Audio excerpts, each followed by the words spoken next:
What is up, trainers, and welcome back to the Pokemon UNITE Asia Champions League Southeast Asia. Today is the final days of where we're going to see all these teams to make it into the playoffs in Malaysia, and we'll see which two teams out of Southeast Asia will be joining the rest of the other leagues as well to contend for that 30K on the line. My name's Contra, this is Danley, and I just can't wait to see what really happens for the run of this show for the entirety of the day. Yeah, I mean, this is the grand finale for us, for Southeast Asia, and I'm really excited to see who is going to be wrapping up our roster of finalists. But before that, of course, we do want to remind all of our amazing trainers tuning into the broadcast. If you haven't already, make sure to bookmark our microsite. It's got all the information you need to know about the tournament itself, the finals. It includes team info, dates, you name it. If you need it, it is here. So make sure it's bookmarked and make sure you have it saved. And of course, we cannot forget our amazing Twitch campaign that is still currently ongoing.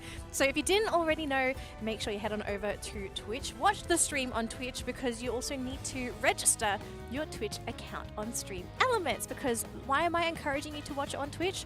Every time you tune into the broadcast, you are going to start collecting points with your Twitch account. And of course, when you have enough points, you'll be able to redeem one of our physical rewards that you can currently see on the screen right now. So we've got the booster tins, we've got the Galarian Birds booster packs, we have the physical Pikachu keychains, we have acrylic keychains, and we have folders. We have a lot of stuff, and I had to take a breath for that. So make sure, if you haven't already, register, start collecting points, because today is not the last day for collecting points. We still have the grand final weekend contra where you've got 2 long days to really rack up those points. Exactly, and with all the points gathered, you can basically walk away with all those goods that you've seen on that screen, and we'll just show it to you guys once again. This is the Pikachu that you guys have been asking for, the keychain that you can collect for what, 1,500 points? Or yeah, so I think these are the grand rewards. I mean, I could be wrong. There might be another a heavy hitter, I suppose.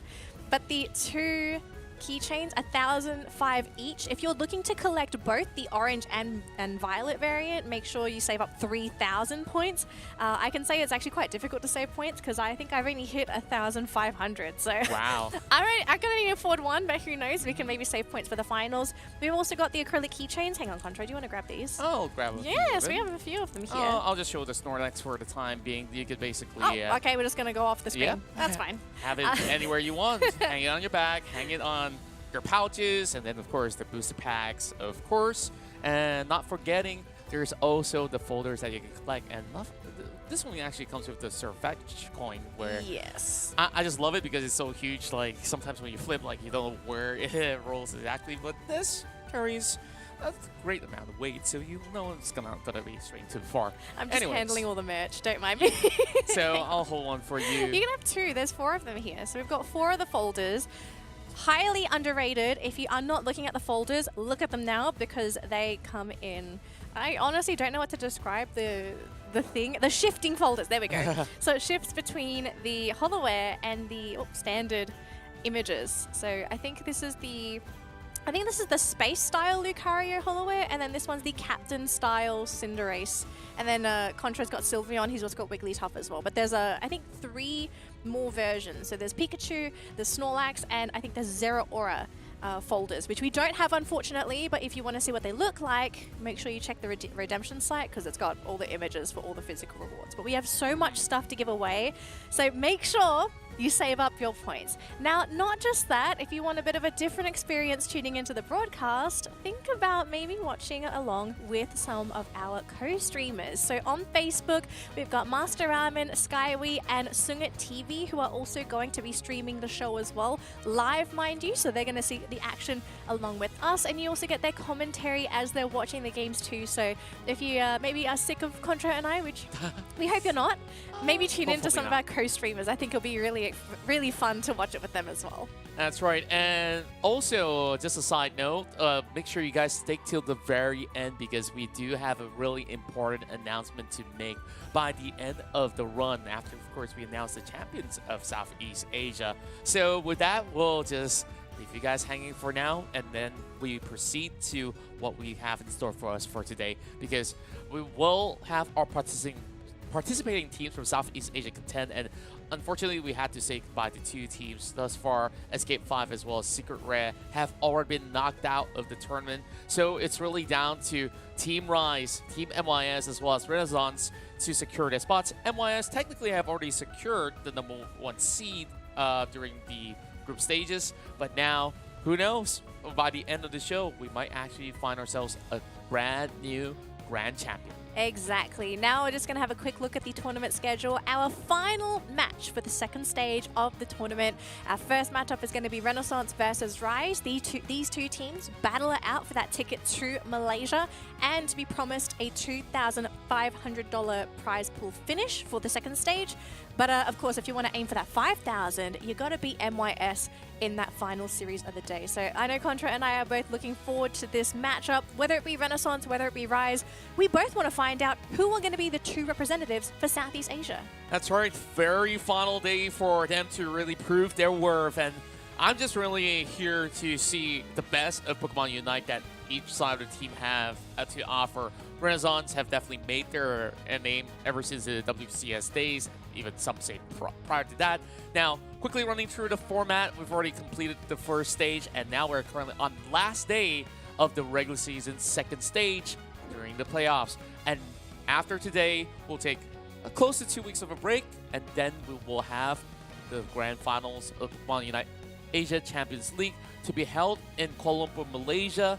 And that's where all the top teams of each respective region, namely the top 2, will be contending for the top prize. Exactly. So, folks, I hope you memorize this, because this might be the last time we actually see this tournament format screen, because when we go to the grand finals, we're going to be seeing some completely different graphics, because things are going to be run a little differently once we are on the stage with our players. I'm actually most excited to see the players physically play at the studio, at the stage. And I want to see how these teams play on LAN, because LAN and online, it's a vastly different experience where, sure, you play in the comfort of your home. Sometimes there's going to be ping issues. And when you're in the same venue as everybody, you are playing on the exact same level playing field. Now, of course, before we jump into our first matchup of the day, we do want to quickly recap what happened here for the playoffs in the Southeast Asia bracket. So we started with Escape 5 and Secret Rare as our 4th and 5th seeds. And then, of course, moving along, we had Rise actually beat out both of these teams, right? It doesn't matter with Escape 5 or Secret Rare, these teams, they just weren't able to pull it through. Secret Rare, I mean, I think a lot of people, I remember watching the Secret Rare match, seeing a lot of Filipinos coming in to support their brothers playing in those matches, and I thought, wow, this would be a Cinderella story for them if they could make it through. It was just Rise, this Indonesian team, they were absolutely a step above, so Secret Rare didn't make it through, and now it's up to Rise whether or not they can beat Renaissance for that spot. Exactly so, and I hope that if you're from Indonesia or even beyond that has been supporting Team Rise, you can give them all the energy, and of course all the other favorite teams as well. Now, today's matches have already guaranteed the teams at the very least $1,000 US. Meanwhile, they're fighting for even higher prize pool, up to $5,000, and once they reach top 2, they can contend for even more. Up to 30K is on the line for the champions of the ACL. Exactly. But of course, we still need to focus on that $5,000 prize, Contra. Because for anyone that might be a little bit confused, although MYS were the first seeded team that's already going to the KL final, they're not promised that $5,000 prize pool. They're actually only promised $2,500 at this point of time. They have to win that final best of 3 to get that $5,000. So honestly, everything is in the air. Again, even though we've had a meta shift last time, I still feel like we're still going through a lot of changes, a lot of adaptations, and some Pokemon are coming out of the woodwork, especially in this situation where you're playing, you only have one day. You've got no other days to prepare, to adapt, to study, to get ready. So I know everyone is going to be sweating their bottoms off, I suppose. But I mean, I'm excited. I know our viewers are excited. I do want to remind everybody, though, of course, we still have our tournament rules. Contra, you want to walk us through this? Yeah, and of course, it's going to be a standard 10-minute match time for both teams to see how many points they could get by the end of their run. It'll be held inside Sky Ruins, and there's no limitations when it comes down to Pokemon items, or even Pokemon support medal usage. So with that being said, of course, there is a situation right now when we talk about Pokemon as well, where on the West recently, Delphox have been having this bug on its passive, so it's still available for use for those of you guys who are also wondering, but it's really down to the players if they feel comfortable with that. Yeah, so essentially, Delphox, although maybe banned in the West, will still be a playable Pokemon here for the Asia Champions League. So we want to let you all know beforehand in case anyone sort of comes into the chat and says like, hey, why is Delphox currently being picked? We are allowing this Pokemon to go through. We've already had the checks, and yes, this Pokemon will be playable. So I'm curious to know if we're actually going to be seeing Delphox at all, you know? Is it enough of a change to be like, hey, Delphox is... It's okay. Doesn't Yeah. matter. We did actually see a matchup of Delphox being played by ZZ Ray. Yes, to yesterday. a certain level of degree, it does find its own successes, but in that particular round, I would say that Hi-Fi did not actually win that round itself. So I'm not too sure if it's a positive bug, a negative bug, or like it's just a little bit of a discomfort for the player to actually figure out. So therefore, it may actually be less of a priority for some of all these teams. But before we even get the show running, let's get a little bit of recap with the highlights on your screen right now, and we'll be getting into our game.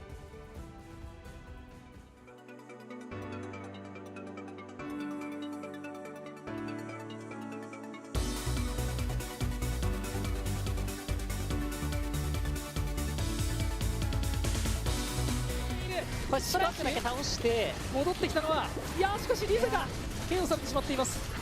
残されているポケモン少ない。どうだ、神100倍の神のヘビーボンバーでラストヒット、なんとか逃げ切れるか。オベアが入っていく。やったらこの形はさすがに厳しいか。このまま当たりきるのは難しいか。オベアがこれで KO されてしまいます。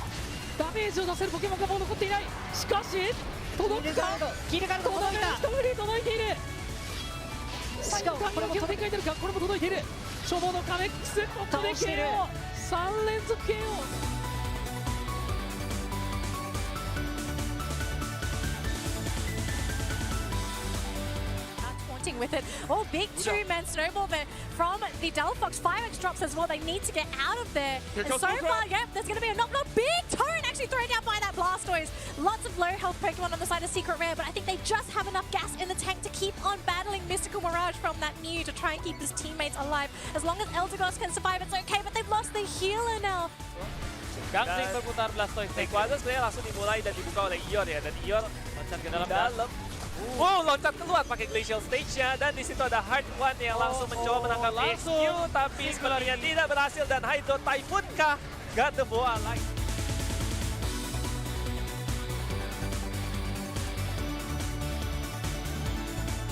Going to be here, but right at the final stretch, a big 100 gets scored and the scoreline is 353, but they find a KO on Gardevoir. That's going to be super crucial. S8UL might find a way to change the game. They need to be quick right now, but the Glaceon is here. Oh, Dodrio with a Unite, can find a KO. They're trying to chase it, but Swifty with a Unite of his own takes down the Dodrio. A 2 KO streak to follow up with Blizzard coming in with a Machamp, and nothing is working out. Tyranitar trying to make it work, find the KO. Actually, his teammate actually helped him out. Buzzwole does not have the Unite. Machamp does not have the Unite. Rex gets KO'd. This fight is looking on, I'm not too sure which direction, but Crowley gets caught. That'll be a KO coming through. Blizzard trying to fight with Walk. Oh, Machamp goes out. And it is going to be Revenant who take it away. Concentrate on the Rayquaza.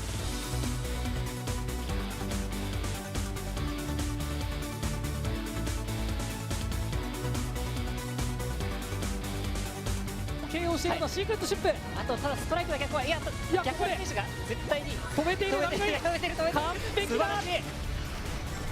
守りきった。逆張り。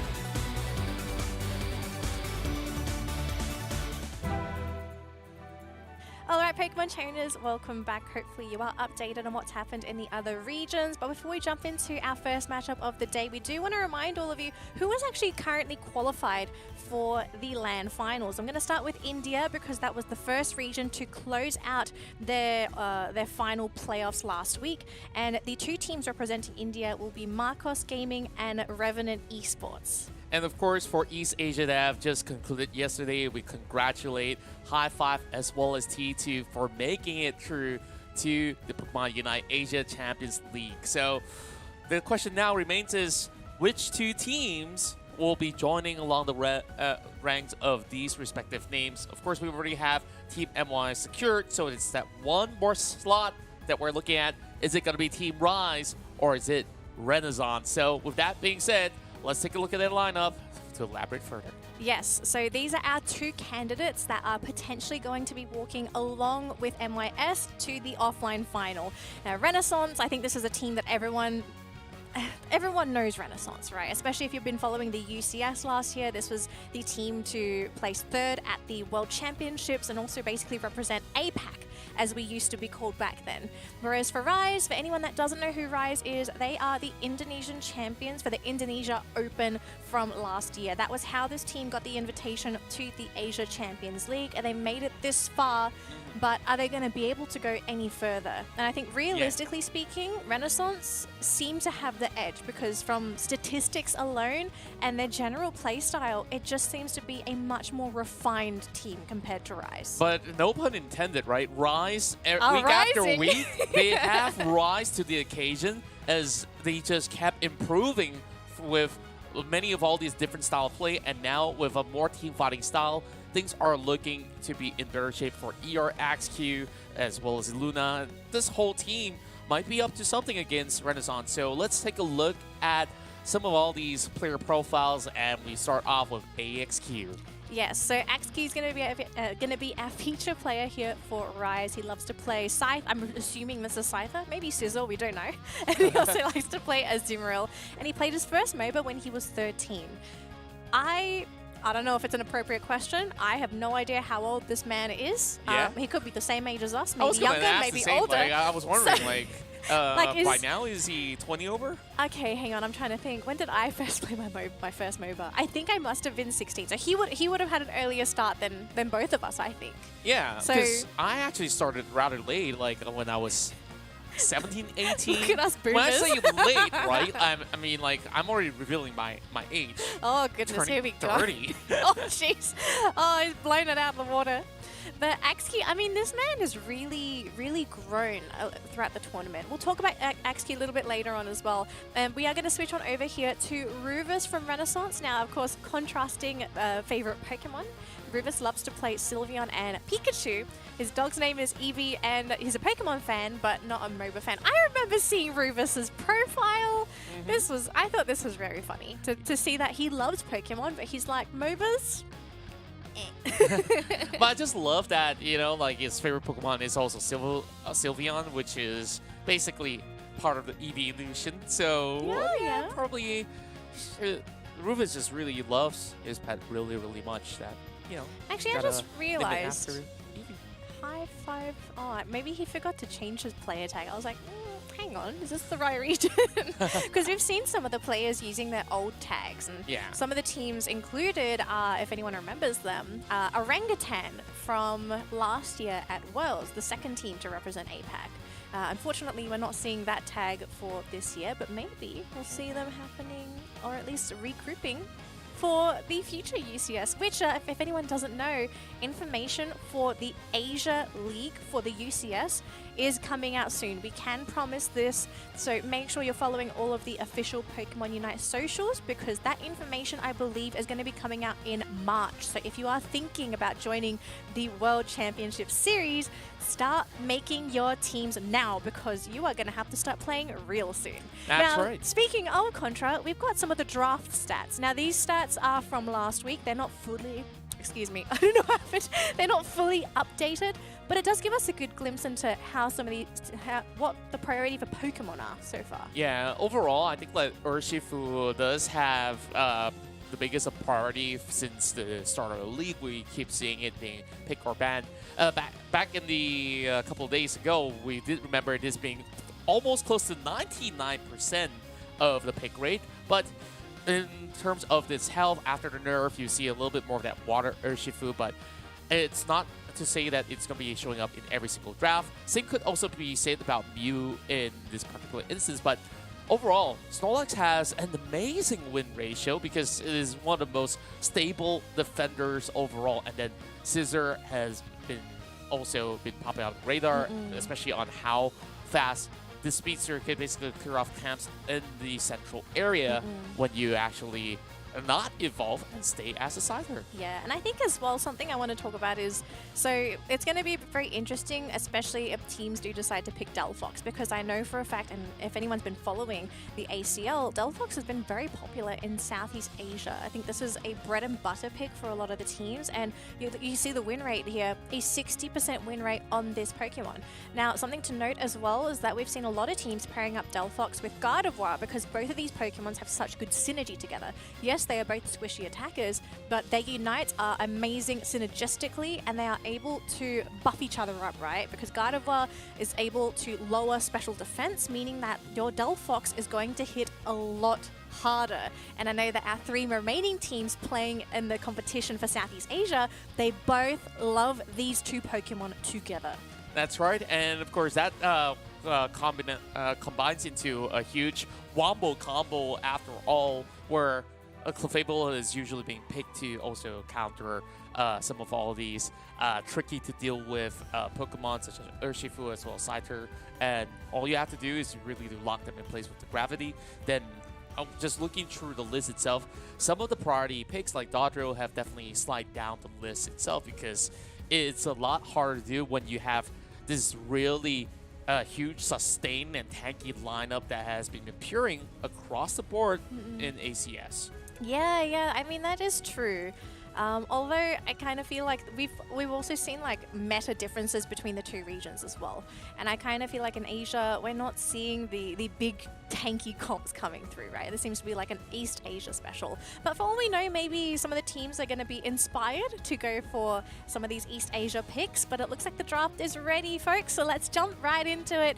Game 1 between Renaissance and Rise. Winner of this best of 3 is going to go on to play against MYS. But most importantly, will qualify for the offline final for the ACL.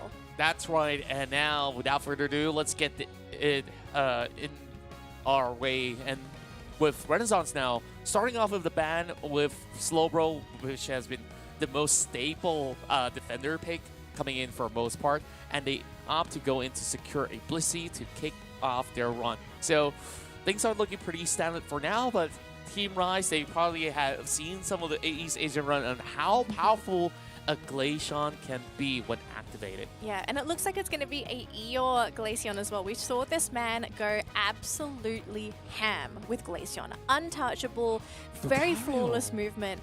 And Lucario is going to be making an appearance here from Renaissance. This is actually a pretty popular pick for Renaissance. They love to pick up that Lucario because to some degree, it kind of plays out like the Urshifu. Technically, Lucario was the old Urshifu, I suppose. True enough. Yeah. So to see it here, I mean, this is also a comfort pick. They've picked it so many times, so I'm not surprised.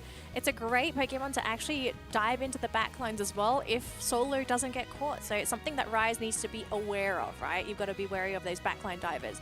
Dev, are you really thinking about picking Charizard? He might just actually do it. Just look at the And combination. Comfy? Along with Comfy, they do lock it in. Oh, you mad lad.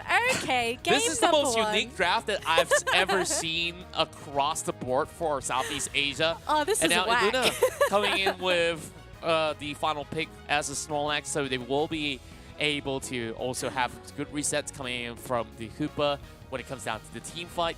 But what's really the cause of the synergy here? Because like you don't exactly have the toughest of front lines, so you really have to rely on the Hoopa for those portal resets, and therefore it's going to be a lot of squishy targets. But of course, you have to ensure that this Wigglytuff is going to be running around the place. I mean, I kind of feel like Rise do have a pretty reasonable front line. I want to know from Eluna, what's your choice of moves going to be? Is it going to be the rollout Wiggly or is it going to be the Sing?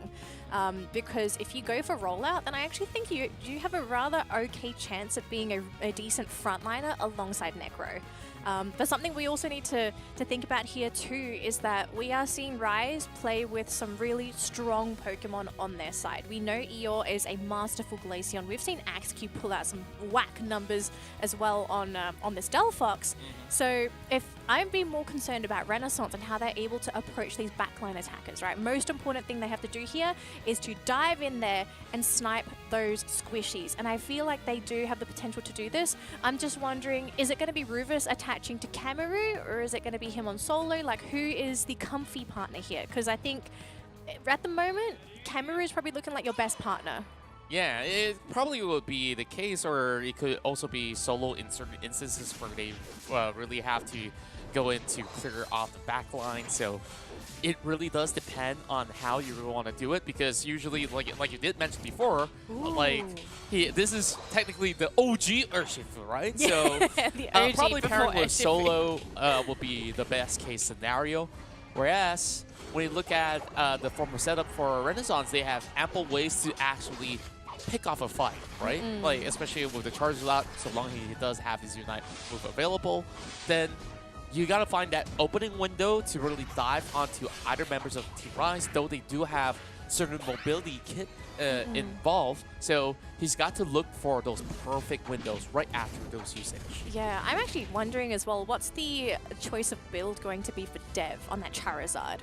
So I want to highlight the Charizard here because this Pokemon right now is gutted. It got gutted in the past couple patches. It is not as strong as it used to be, and a lot of players are quite dissatisfied, I suppose, with the current position for Charizard, because he used to be, I mean, he kind of is now a Unite bot. You don't really feel that Charizard until he's actually using that Unite and flying all over the place with the life steal and is just essentially burning everybody down. But before the Unite or during cooldown periods, there we go. Oh, Sweet Kiss. Okay, Sweet Kiss comfy. Interesting choice here for Renaissance. So this looks to me that they just want to fight. They want to jump right into Rise. They're going to taunt with the Sweet Kiss, and they're just going to get in there and cause mayhem. I kind of like this decision. I really like it because it provides enough crowd control so that this Lucario can just go on full burst mode and have that window of time. I don't think it's for the Lucario though. I kind of feel like this is for Cameru, right? Yeah, because later on. This is very likely going to have to be that pedal dance, the pedal dance Venusaur, because you want people to be standing as close to you as possible to slowly burn down to the pedal dance, and then you've got the basic attacks, and of course you've got the short range. I don't know why this move is like eluding me right now. The life steal. It's been a while. Giga Drain. There we go. Giga Drain. Yeah, Giga Drain. And now Eeyore's looking for a pick, chasing after Ice, whereas Illuna won't be able to make it in due time. So that window has already closed out, but they will get their hands onto the camp instead. Fast resets coming in from Zoe, and they are playing very defensively. Renaissance have already scored 93 points within the span of 2.5 minutes. And now, really, how does Team Rise prepare for this battle? They do have the Delphox already up and running, so they should be able to at least do a significant amount of bursts. But Solo looking for his target, will be able to burst down one Pokemon after another. So there goes the front line of defense for Team Rise, and they just have to leave this Reggie for the taking. And Renaissance have even closed down the very first goal zone right down bottom. Interesting. So Cameru is actually going for Solar Beam Venusaur this game. He's not going for Pedal Dance, which means that the comfy pairing, it's likely going to be for Solo and maybe even Charizard, because I did see Dev's build. He's gone for Fire Punch Flare Blitz, which is your, I kind of like to call it the melee Charizard build. Just get in your face whilst absorbing as much damage as possible. So interesting decision here for Renaissance to pair Comfy with those really close frontliners, I suppose, the backline divers, if you want to also mention that. So I like this decision. I want to see the execution and how effective this could be. Yeah, we'll definitely have to wait for team fights for us to really see how effective it could actually get, especially when you think about how this Charizard can just drop right in, get everybody taunted right through with the Comfy attached to it. So it will be pretty huge of a team fight setup, but also keep in mind you have huge damage numbers coming from the Aegislash, Delphox, as well as Galation. So positioning is vital for the rest of Renaissance in order for them to survive all these bursts. That's painful to see as someone that actually likes seeing a good Aegis slash. It's going to be quite difficult for him to be able to get into Renaissance, especially when you're having to deal with the Sludge Bomb from Cameru as well. But we've got the dive here. We have a taunt as well, catching out the Hooper. Only half health so far, but so far Solo doing a fantastic job. You can see though Eeyore dishing out damage from the sidelines. 2 Pokemon down on the side of Rise, and Renaissance, they're still looking rather healthy. Nobody is actually in the red. Yeah, and they've managed to actually have a clean-cut team fight, just taking out the Aegis Slash. And Renaissance is just slowly depleting the rest of Team Rise out of resources as well. When it comes down to Team Rise, they're just playing a lot more defensively, and they're trying to react to whatever measures that Renaissance is putting right through. I feel like this does not really just cut it, because the front line itself, they really just have to rely on Wigglytuff to really activate things, and by then, Renaissance would have had ample a way to reply, but can they reply to this in time? Nah, they've abandoned it. I think they can try and snipe it here with Axe-Q, but that's really all you can ask for. And they won't even get it. Last hit going into Lucario, so it's going to be a knockout onto the Aegis Slash. Axe-Q goes down on the Delphox as well, so the rest of the team on the side of Rise, they're just saying, like, we can't contest Renaissance head on. We're going to either have to go for other objectives, break goal zones that way, but yeah, 5-on-5 is just not an option for Rise. Glad that they actually opened up a little bit more of the room for them to play over topside. 2 Lecky is being eyed for the rest of Team Rise, whereas Solo has already emerged to the scene. Necro looking for Pink. Oh, but they can't even catch Solo. He actually dashes out of there just in time. Eeyore managed to get a big icy wind off, but that's not going to be enough to knock out Solo. Oh, Cameru actually getting eliminated in the middle of that team fight, maybe a bit too close and copping way too much damage from Rise. And it looks like the Indonesian team will be able to get the Regieleki. That's going to be an objective stolen away from Renaissance, and some room for Rise to start whacking away and collecting experience on these wild Pokemon. Yeah, I just love the recovery. You saw a superior positioning coming from Eeyore as well to be able to actually land such a huge burst onto Cameru and the rest of the squad. And Team Renaissance is going to be looking into how they really have to handle these damage numbers. But of course, as you can see on your screen, we're going to be having a slight pause. A little bit of a technical difficulty being faced by some of the players, but don't worry, we'll be able to resume pretty much shortly. So let's recap onto some of these ideas that was being set into place, right? A lot of ideas. There's a lot of ideas, and I just like how creative that Renaissance has actually played this one out, because they are once again testing the boundaries on how much they could basically achieve. Now pairing Comfy paired alongside with this Lucario. So far they've been able to actually get quite a number of picks going for them in the early game. Yeah. So I think a lot of people were not expecting Renaissance to go for some very crazy ideas. And I mean, I think we can also kind of see what they're trying to do, especially with the fact that they've got a Blissey that's there with the soft boil. They don't have to worry about Comfy being that main source of healing. So having this choice of Sweet Kiss on it and being able to taunt those frontliners, drawing attention away from the Renaissance backlines, it means that the backliners are going to have an easier time finishing off the frontliners. And we're seeing with Rise that Aegis Slash and Wigglytuff, they play a really big role in giving space to Axe-Q and Eeyore on the Delphox and Glaceon, because if they don't have that room, you can tell that they're just hesitant to go in. These Pokemon are going to blow up. But Rise, I think they're also adapting to this as well. They kind of realize, like, okay, we can't group up and we can't run in together because there's going to be a Sweet Kiss Comfy that's going to be taunting us. So we're going to have to find other ways of going into these team fights. And I think that Regieleki fight was a really great way of them adapting to how Renaissance is playing this game. Yeah. We do have an update for all of our trainers tuning into the broadcast. So if you're wondering, we currently have a pause happening. And the reason for the pause, unfortunately, is because one of the players on Rise is actually experiencing a blackout. So they have no electricity, they have no Wi-Fi. We will get this fixed as soon as we can, but the game is now currently paused.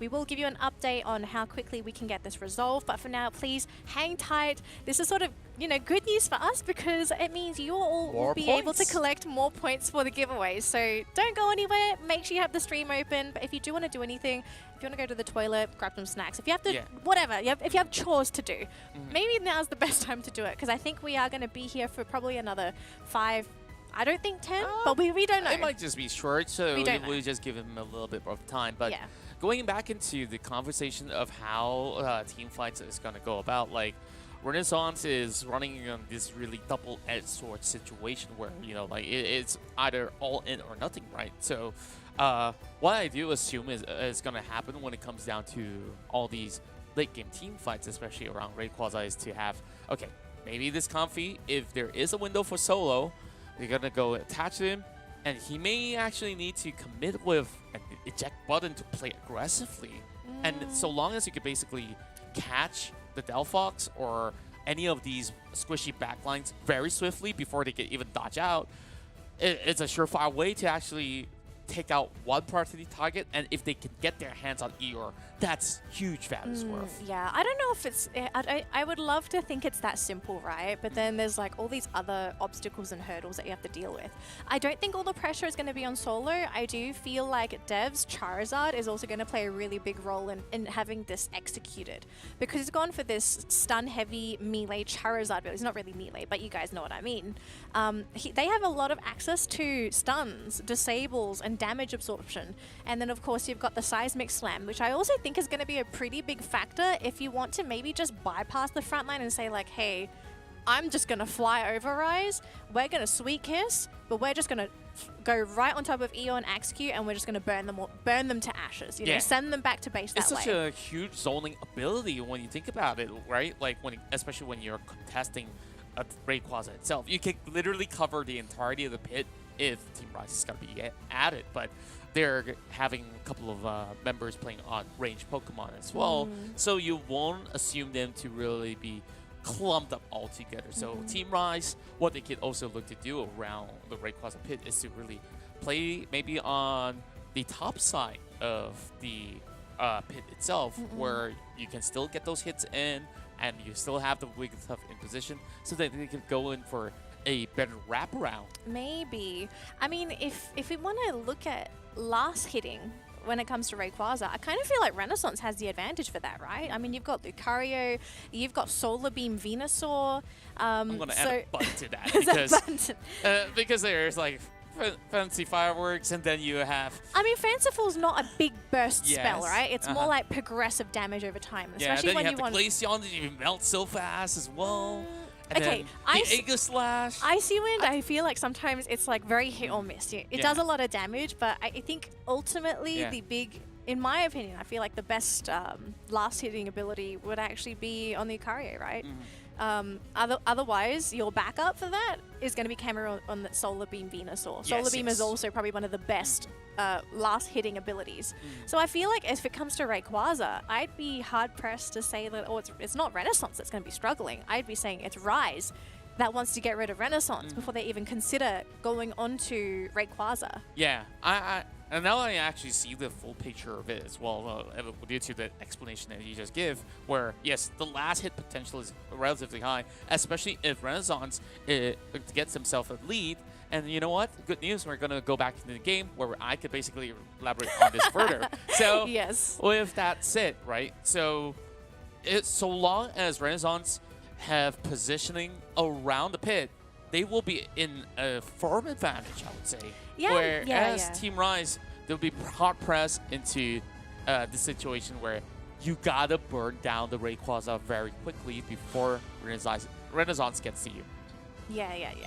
So we're back into the game. Now hopefully this small error, or at least this mishap, I suppose, on the side of Rise isn't going to tilt the team too much, right? Because I know when you're playing a game like Pokemon Unite, this game is so fast-paced that pauses like this can kind of take you out of the game, and it gets you out of the zone. Yeah, like if you're playing Unite, you really need to get into the zone, and sometimes small things like this can really put a dampen to your team in general. But for now, I think they're okay. They're just slowly farming their Pokemon up. Eeyore's getting closer and closer to that level 13.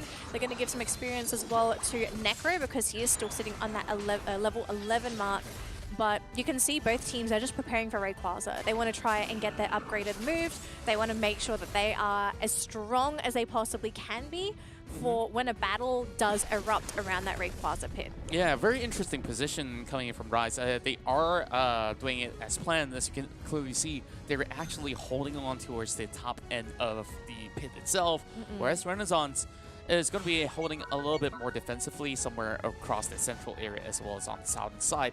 So really down to Zoe. Oh, being Zoe. spotted out, but thankfully, go parts all the way back. Don't worry all too much. And Dev is going to be attached with a Comfy, and we're going to see where or not can they actually get that huge catch that they are looking for. Yeah, they found a Luna and already dropped it down to half health in a matter of seconds. So you really need to be careful if you're running into Renaissance. I mean, even Ice is a threat, because if you get caught in that egg bomb, that might be just enough of an opening for Renaissance to either drop you to half or to nil. But it looks like Dev is going to be the one to try and zone Rise away, as they are constantly charging those sweet kisses to see if they can taunt anybody. But so far, great scouting there from Necro, just checking to make sure the bush is safe, and he does see Dev. Yeah, and it looks like we do have the Delphox position over bottom and Cameru. forces Cameru to actually push the eject button, and now the fight starts up top.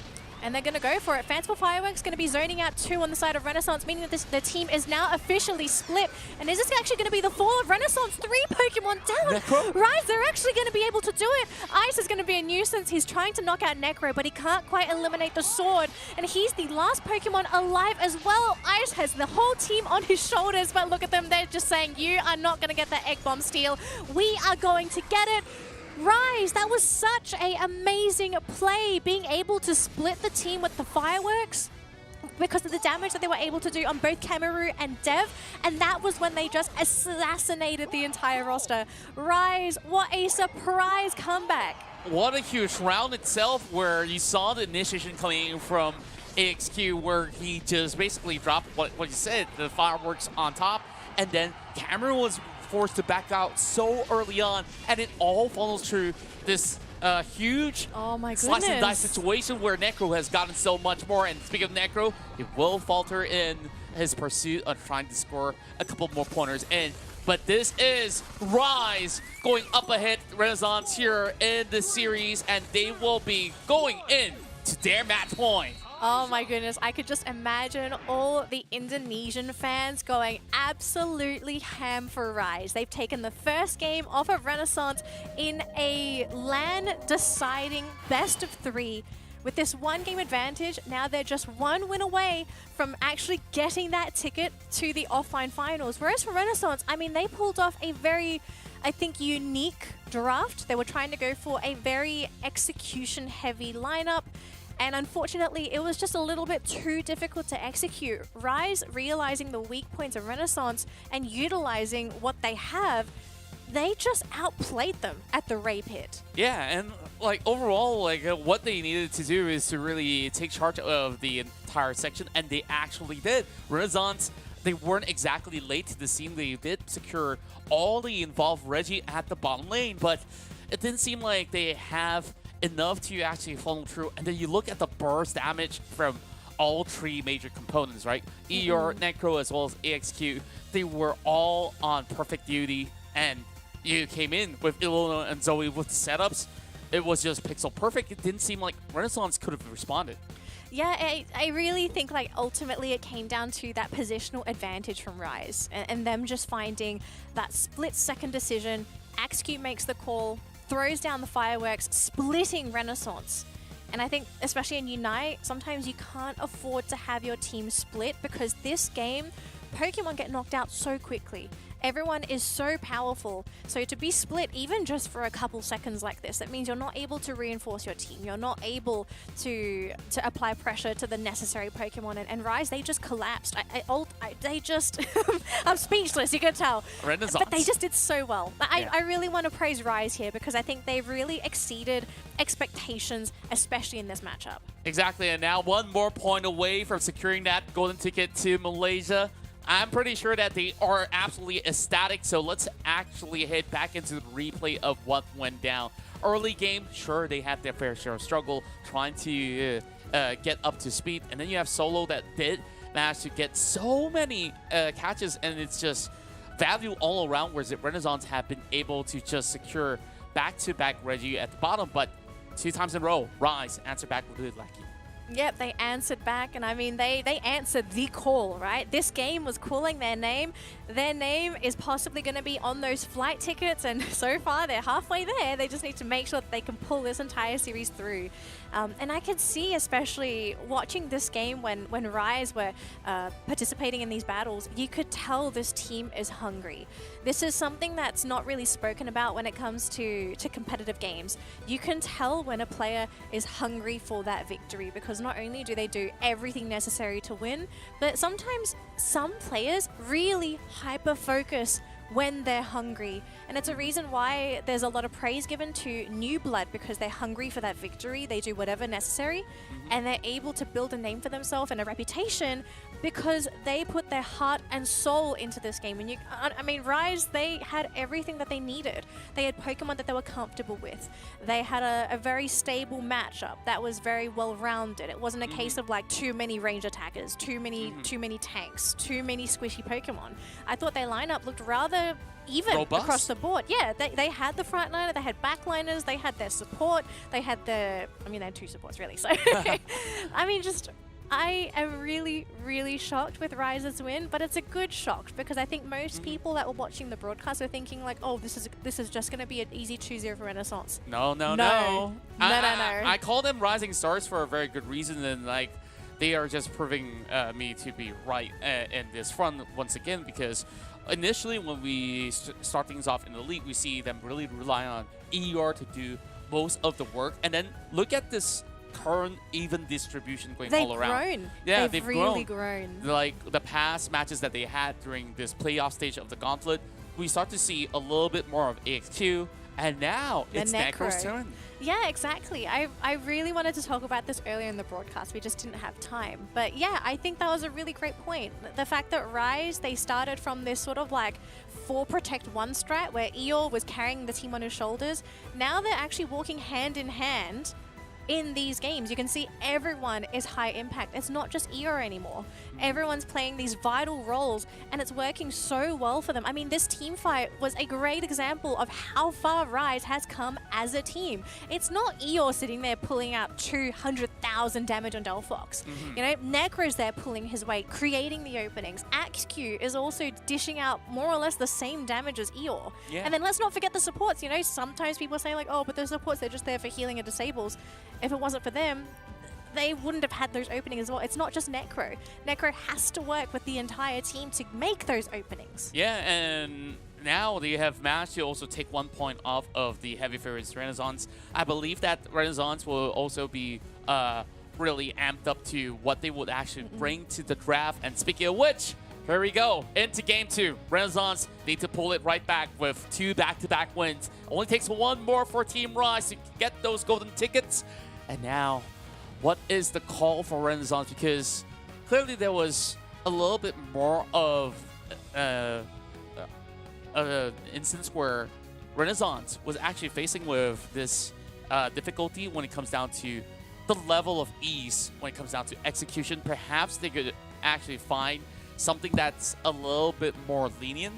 They will be able to actually do much more when it comes down to all these battles. Yeah, I really think their lineup last game was just a bit too... execution heavy. Yeah, execution heavy, too technical. Sometimes you just got to go with the basics, you know. And right now you can see Rise, they're going back to their own basics, Pokemon that they're comfortable with.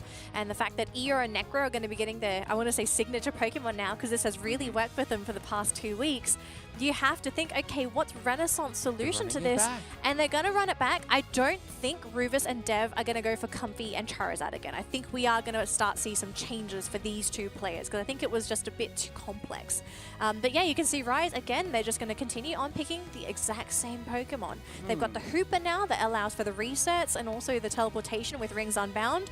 And then AXQ, again, on his signature Delphox. Wow. Well, look at this, though. Sableye. Oh, is this actually Dodrio? It's going to be. So, interesting decision here for Renaissance. They've changed it up with the last 2 picks, and to be honest, I kind of like it, right? Dev's job this game is going to have to be that backline poke to try and catch out Eeyore and AXQ. Luckily for them, there's no Clefable this game, unless it's the last pick, but no Illuna is actually going to pick up that Snorlax. So a lot of front line on the side of Rise, and hopefully this is going to be the protection that Rise has to fend off Dev. But let's not forget Rufus. You know, we've seen Sableye not being picked because of the recent changes, the recent nerfs, but Rufus is like, this is not enough to deter me from picking up this invisible pest. I'm going to show you that Sableye is still just as bad. Yeah, and when it comes down to Renaissance idea of how they want to play out this fight, it's all about singling out targets and just look for those big picks from the back. So much can... what can Snorlax do when he's trying to guard the front line and everybody's actually jumping all the way back? So the timing on Illuna needs to be pixel perfect in order to catch some of these guys. But who do you want to go for first? The Dardrio, the Sableye, Lucario? And mind you, there's ample of ways that they could basically backdoor and actually sneak multiple points in. So Renaissance is on the high press type of formation when it comes down to the Pokemon they bring to the table.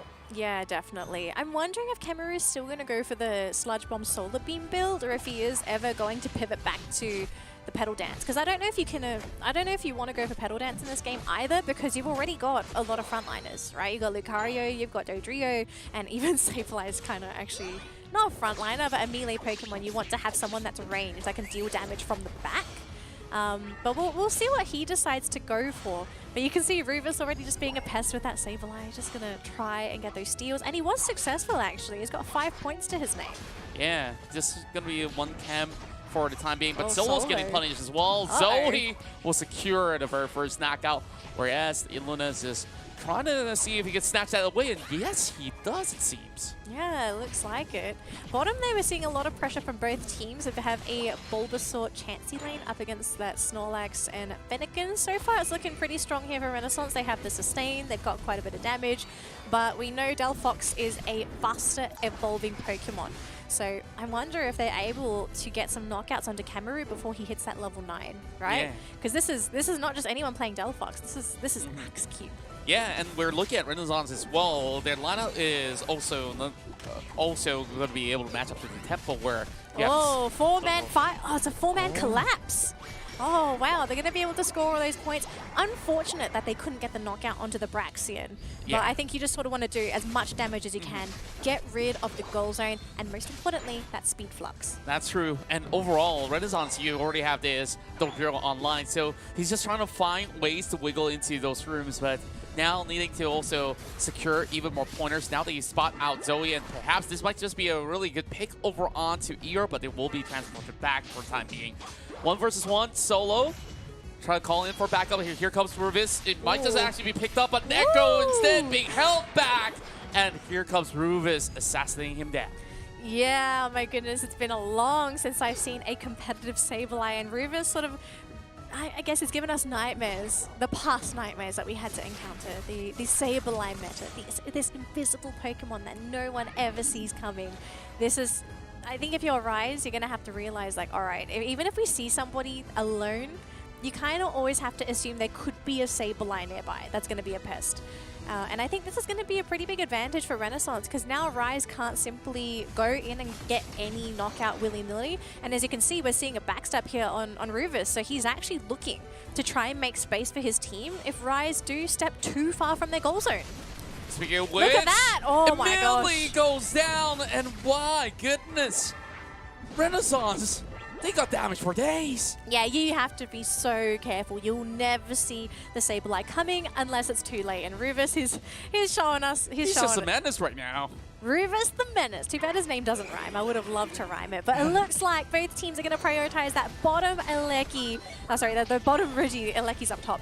And it looks like so far, 1 KO. Rufus is actually going to be immediately deleted before the battle even begins. Big Solar Beam, though, coming in from Kemaru, doing a lot of damage onto Glaceon. And so far, 1 is down, 2 is down. Both of the attackers are gone on Rise. The entire team just got cleaned up. And it's all thanks to the death position as well, going for that double streak, and everyone just got lowered down in health on how much burst they had, and that was not even with the Sableye. No, they didn't need him. I think they had enough range and enough people to cause chaos in that battle. And also backline dive, right? I think in a lot of cases, you would have expected Necro and Illuna to be able to create that gap between the attackers, but they sort of just ignored them and said like, hey, we want to go for the squishies. And you can see that already. I mean, they were able to still get on top of Eeyore, even though there was a Hooper and Aegis Slash there. Yeah, which is why Renaissance actually comes in with this comp. You just have overwhelming damage to be able to deal with Rise and be a little bit more a tad difficult for them to actually catch out as well. Just look at Death with that full confidence that his team will be able to just crush the zone, and also for him to be allowed enough space to cause havoc as well. Now Team Rise, they are so behind in this first half itself. It's already 225 points and 2 goal zones down. Rise has no points. Can you believe it? They have not had a chance to score. Not at all. It just goes to show how they are currently on the back foot. They're scared to score because they don't know where Rufus is, and they're so worried that they're going to be losing their 2 heavy hitters. And Zoe, he noticed there was going to be Rufus there. Able to just slip on out, and he's got Eeyore to back him up with the Icy Wind as well. So the team won't fully commit, but it just goes to show how quickly they can chop a Pokemon down to 25% of their health. Yeah, just look at those numbers. It is definitely scary, but Carry now is being held to only a slither HP. Solar Beam connects, but it won't be all too much. Rufus now running for his HP bars, whereas Dev is also slowly being poked and prodded. Now Zoe's just gonna find ways to clip him off. Same goes to Illuna, missing out on that heavy slam, and therefore Dev makes it out alive. Yeah, they will make it out alive, and really nice fancy footwork from Dave as well, because he was able to sort of juke away, and instead he's actually going to bypass Illuna. He's like, I'm going to go for Delphox instead. Fireworks goes thrown down, but doesn't really matter though. Still around. They're going to get the reset, I believe, onto the Aegis Slash. Is going to get back into that battle as well. Dev, though, he will still be able to survive. I think Rise, they're realizing how fast Renaissance are, especially when these battles begin, and they have to be extra careful with those backlines. Oh no, Illuna getting knocked out. They don't get the last hit, and Rise, they're going to lose 3. My word, Renaissance is really showing up with different types of methodology of how you can basically play off of meta and actually close off some really huge numbers in play. It's just an amazing feat coming in from this experienced team overall. And if they just get another 100 in, I mean, they just look at the numbers disparity in terms of level as well. Sure, the rest of Team Rise are slowly catching up to speed, but I don't think that any of these front lines could actually withstand those heavy hitters coming out of Renaissance by now. No, I think you're really worried about I think it's Devin, Rufus, Isis on the Blissey. Like these two, you know, these guys somehow just slip into the back lines, and Rise have to turn around. That's the last thing you want to do when you're running a Snorlax and Aegis Slash. If you go forward, you want your team to go forward with you. You don't want to turn around and have to deal with somebody that's sitting on top of your attackers. So, I mean, Rise, we saw them starting to catch on to this, and it also forced them to use defensive unites as well, right? In ideal situations, you want to use your fanciful fireworks in an aggressive posture. But it seems like if I was Axeq, you kind of want to keep it just in case you get Doverpon. And Great Fireworks actually sets up for that knockout onto Solo. So nice knockout here for Rise. There's going to be no Alecki getting onto that goal zone. But this does give an opening to Renaissance. They're just going to completely clear out the map before Rayquaza spawns in 30 seconds. Yeah, which is why Cameron also went in for the Solar Beam setups as well. They just basically have huge bursts. We just focus one down and then go for another where easily Death could just chase each one of them down. And we understand why Rise is struggling so much. Only 10 more seconds before we get into the Rayquaza pit. And I think like this is still going to be very iffy, especially now with Rufus eyeing on to AXQ, where if this catch happens, Team Rise won't have an opportunity to get anywhere close.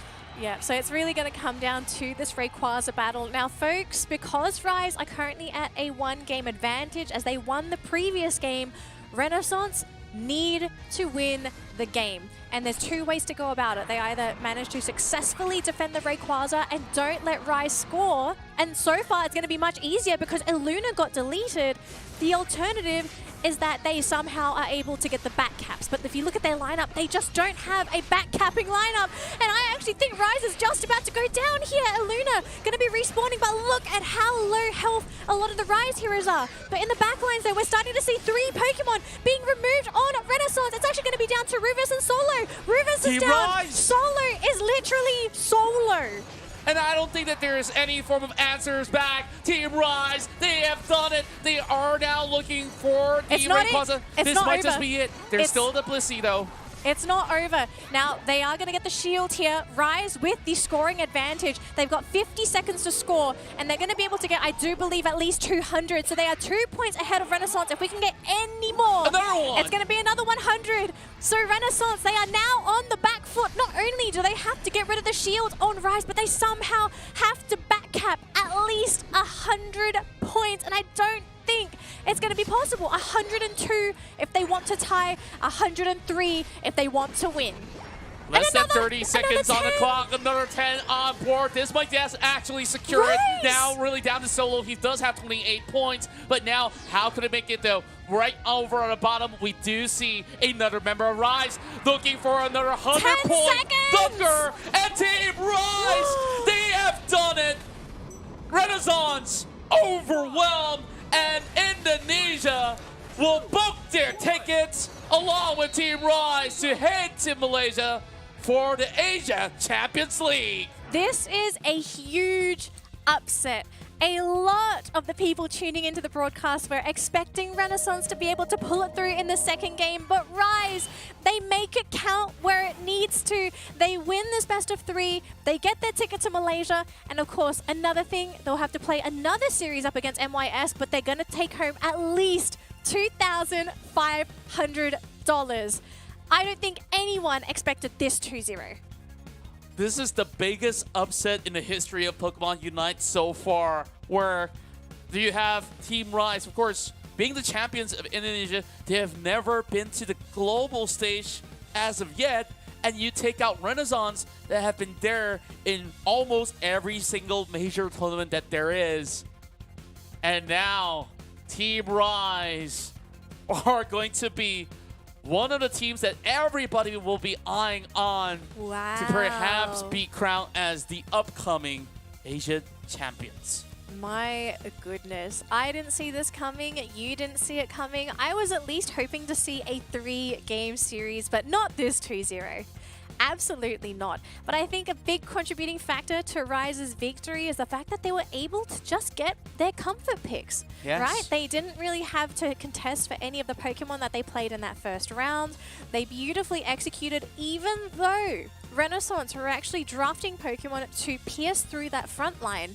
And again, sometimes it comes down to the Rayquaza fights. Sometimes it doesn't matter for the first 8 minutes, but for the final 2, that's it. Yeah, you take a look at the charts, right? They were literally sitting at 40 points until Rayquaza. Oh my And goodness. every single battle that they locked themselves in, Renaissance have overwhelmed. I really want to jump back into the highlights to really catch how did Renaissance actually lose control when it comes down to the final 2 minutes. So let's go back to some of the highlights to actually see what actually went right for Rise and what went wrong for Renaissance. Yeah, so I know, and I think a lot of people are going to look at this and say, like, well, one thing that did go really right for Renaissance was that for the first 8 minutes, they did a lot of damage to Rise. I don't think Rise were able to score up until maybe around the 6-minute mark, which is very late to have no points scored up until that point.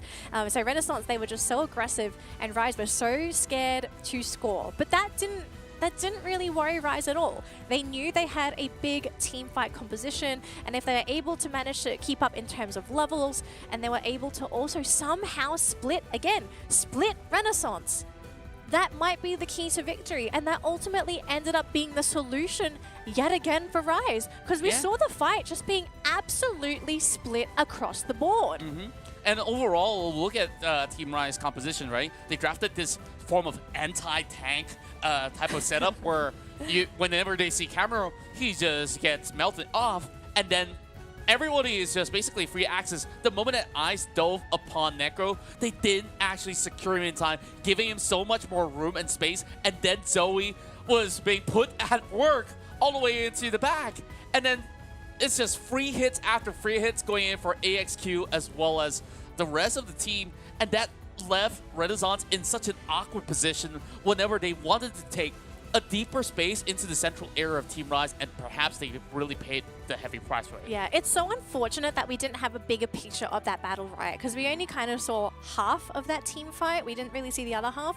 But if it's possible, and if we can go back to that highlight for that one team fight, I want people to take a look at where half of the roster was for Rise, because I think there was a really important hyperspace hole that actually saved their team's lives. So if we do get the highlight, we'll show it. If not, it's totally okay. But we saw, I believe it was 2 of Rise's players jump into the hyperspace hole, and while they did that, they dodged a massive solar beam from Kamiru. I think if that solar beam connected, I think that would have actually been an opening for, yeah, I think they may have been able to be knocked out, but because they dodged it and they didn't take the damage, they were at a much healthier position.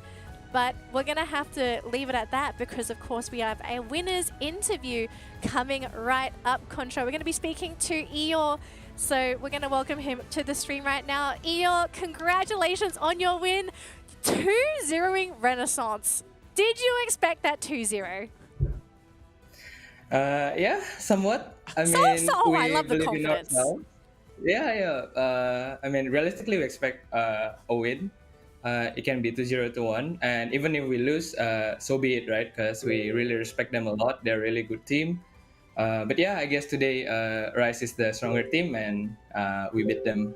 Yeah, and it's just beautifully displayed on the game plan that you guys had in terms of the draft, where it didn't seem like Renaissance will be able to answer back on the first game itself, though, you know, early game, you guys were also pressed, especially on the second game itself, where, you know, a couple of team fights didn't work accordingly to plan, but was everybody in a really calm state throughout the course of that battle?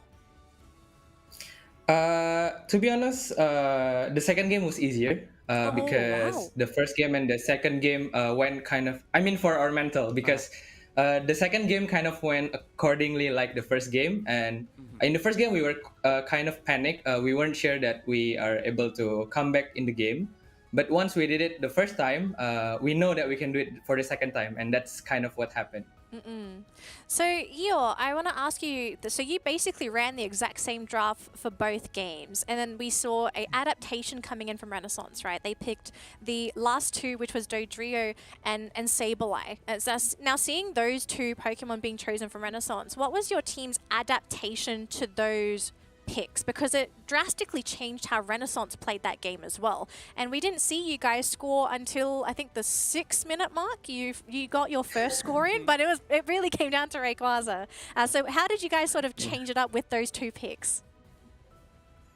If I'm kind of going into the details of the second game, we were actually kind of on equal footing at the 7-10 minute mark. And I kind of killed the Sableye, but then during the Reggie Ice fight, we kind of lost, and now the situation is even worse than game 1.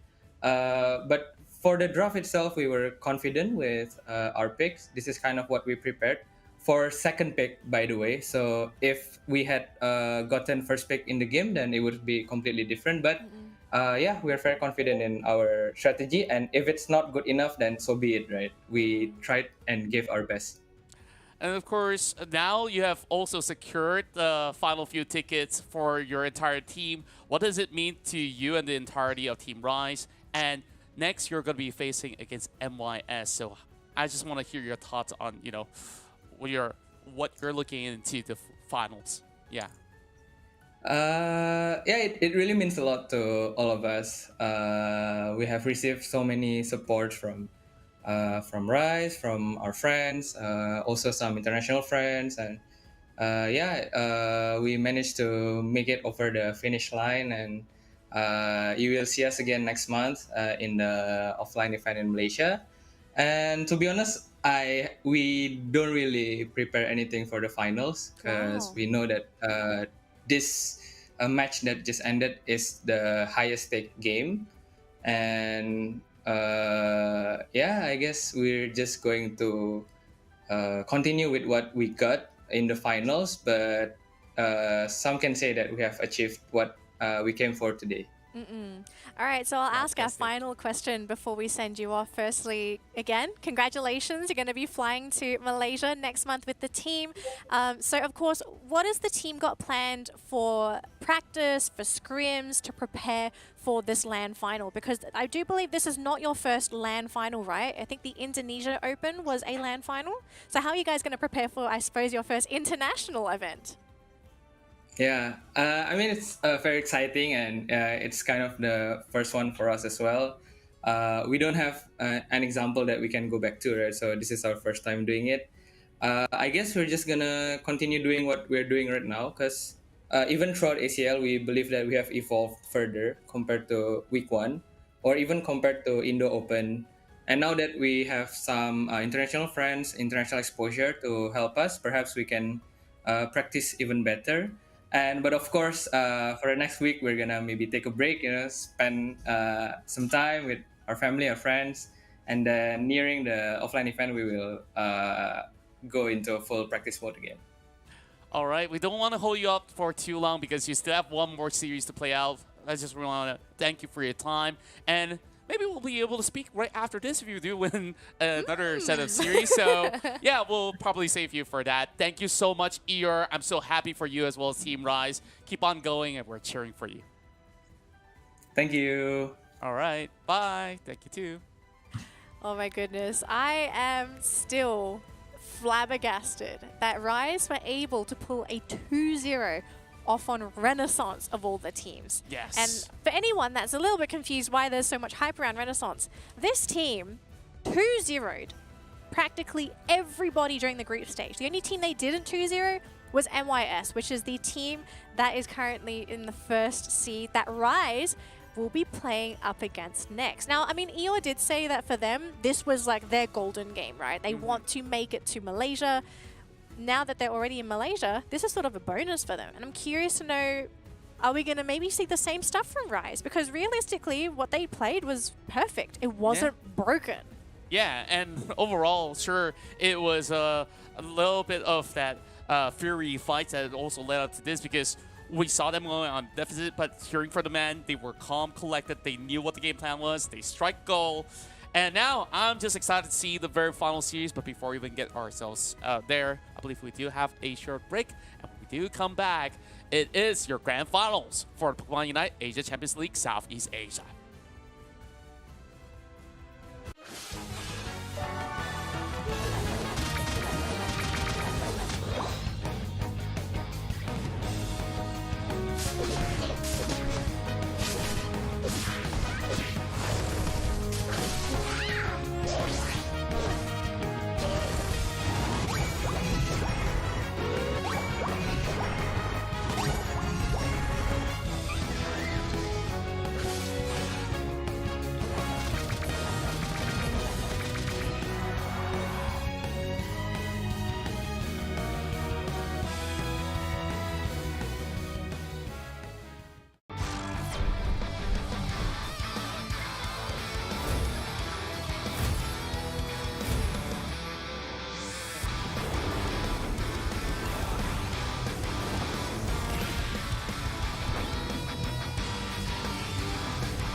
G'day Pokemon trainers, welcome back to the Pokemon UNITE Asia Champions League as we fix up the overlay and get ready for our final best of 3 of the night. We now have our 2 finalists for Southeast Asia who are also automatically qualified to go straight to the offline final, but they still have one more thing to win, Contra. The prize being the $5,000 first place prize. If you unfortunately lose the second best of 3, then you're going to walk home with 2,500. And if you're wondering who our 2 finalists are and you didn't catch the last game, it is none other than MYS and Team Rise. Yes, Rise were able to best Renaissance in a best of 3 with a fantastic sweeping 2-0. I know a lot of people were not expecting it. I don't think Contra and I were either, but Rise, they've proven to be a really strong and solid team. That's right, and just look at them go. They did manage to secure a 3rd place seeding through the league, and after Secret Rare approaches them, they made it a 2-0 affair where it was a cruise coming in, and then going up against the Titans themselves, Renaissance. We saw what happened in that previous showing where Rise have got the game plan for the late game, and they just absolutely shut them down on 2 occasions when they were contesting for that Rayquaza. Now, the question is, can Team Rise defeat MYS here in the finals and bag in a total of $5,000?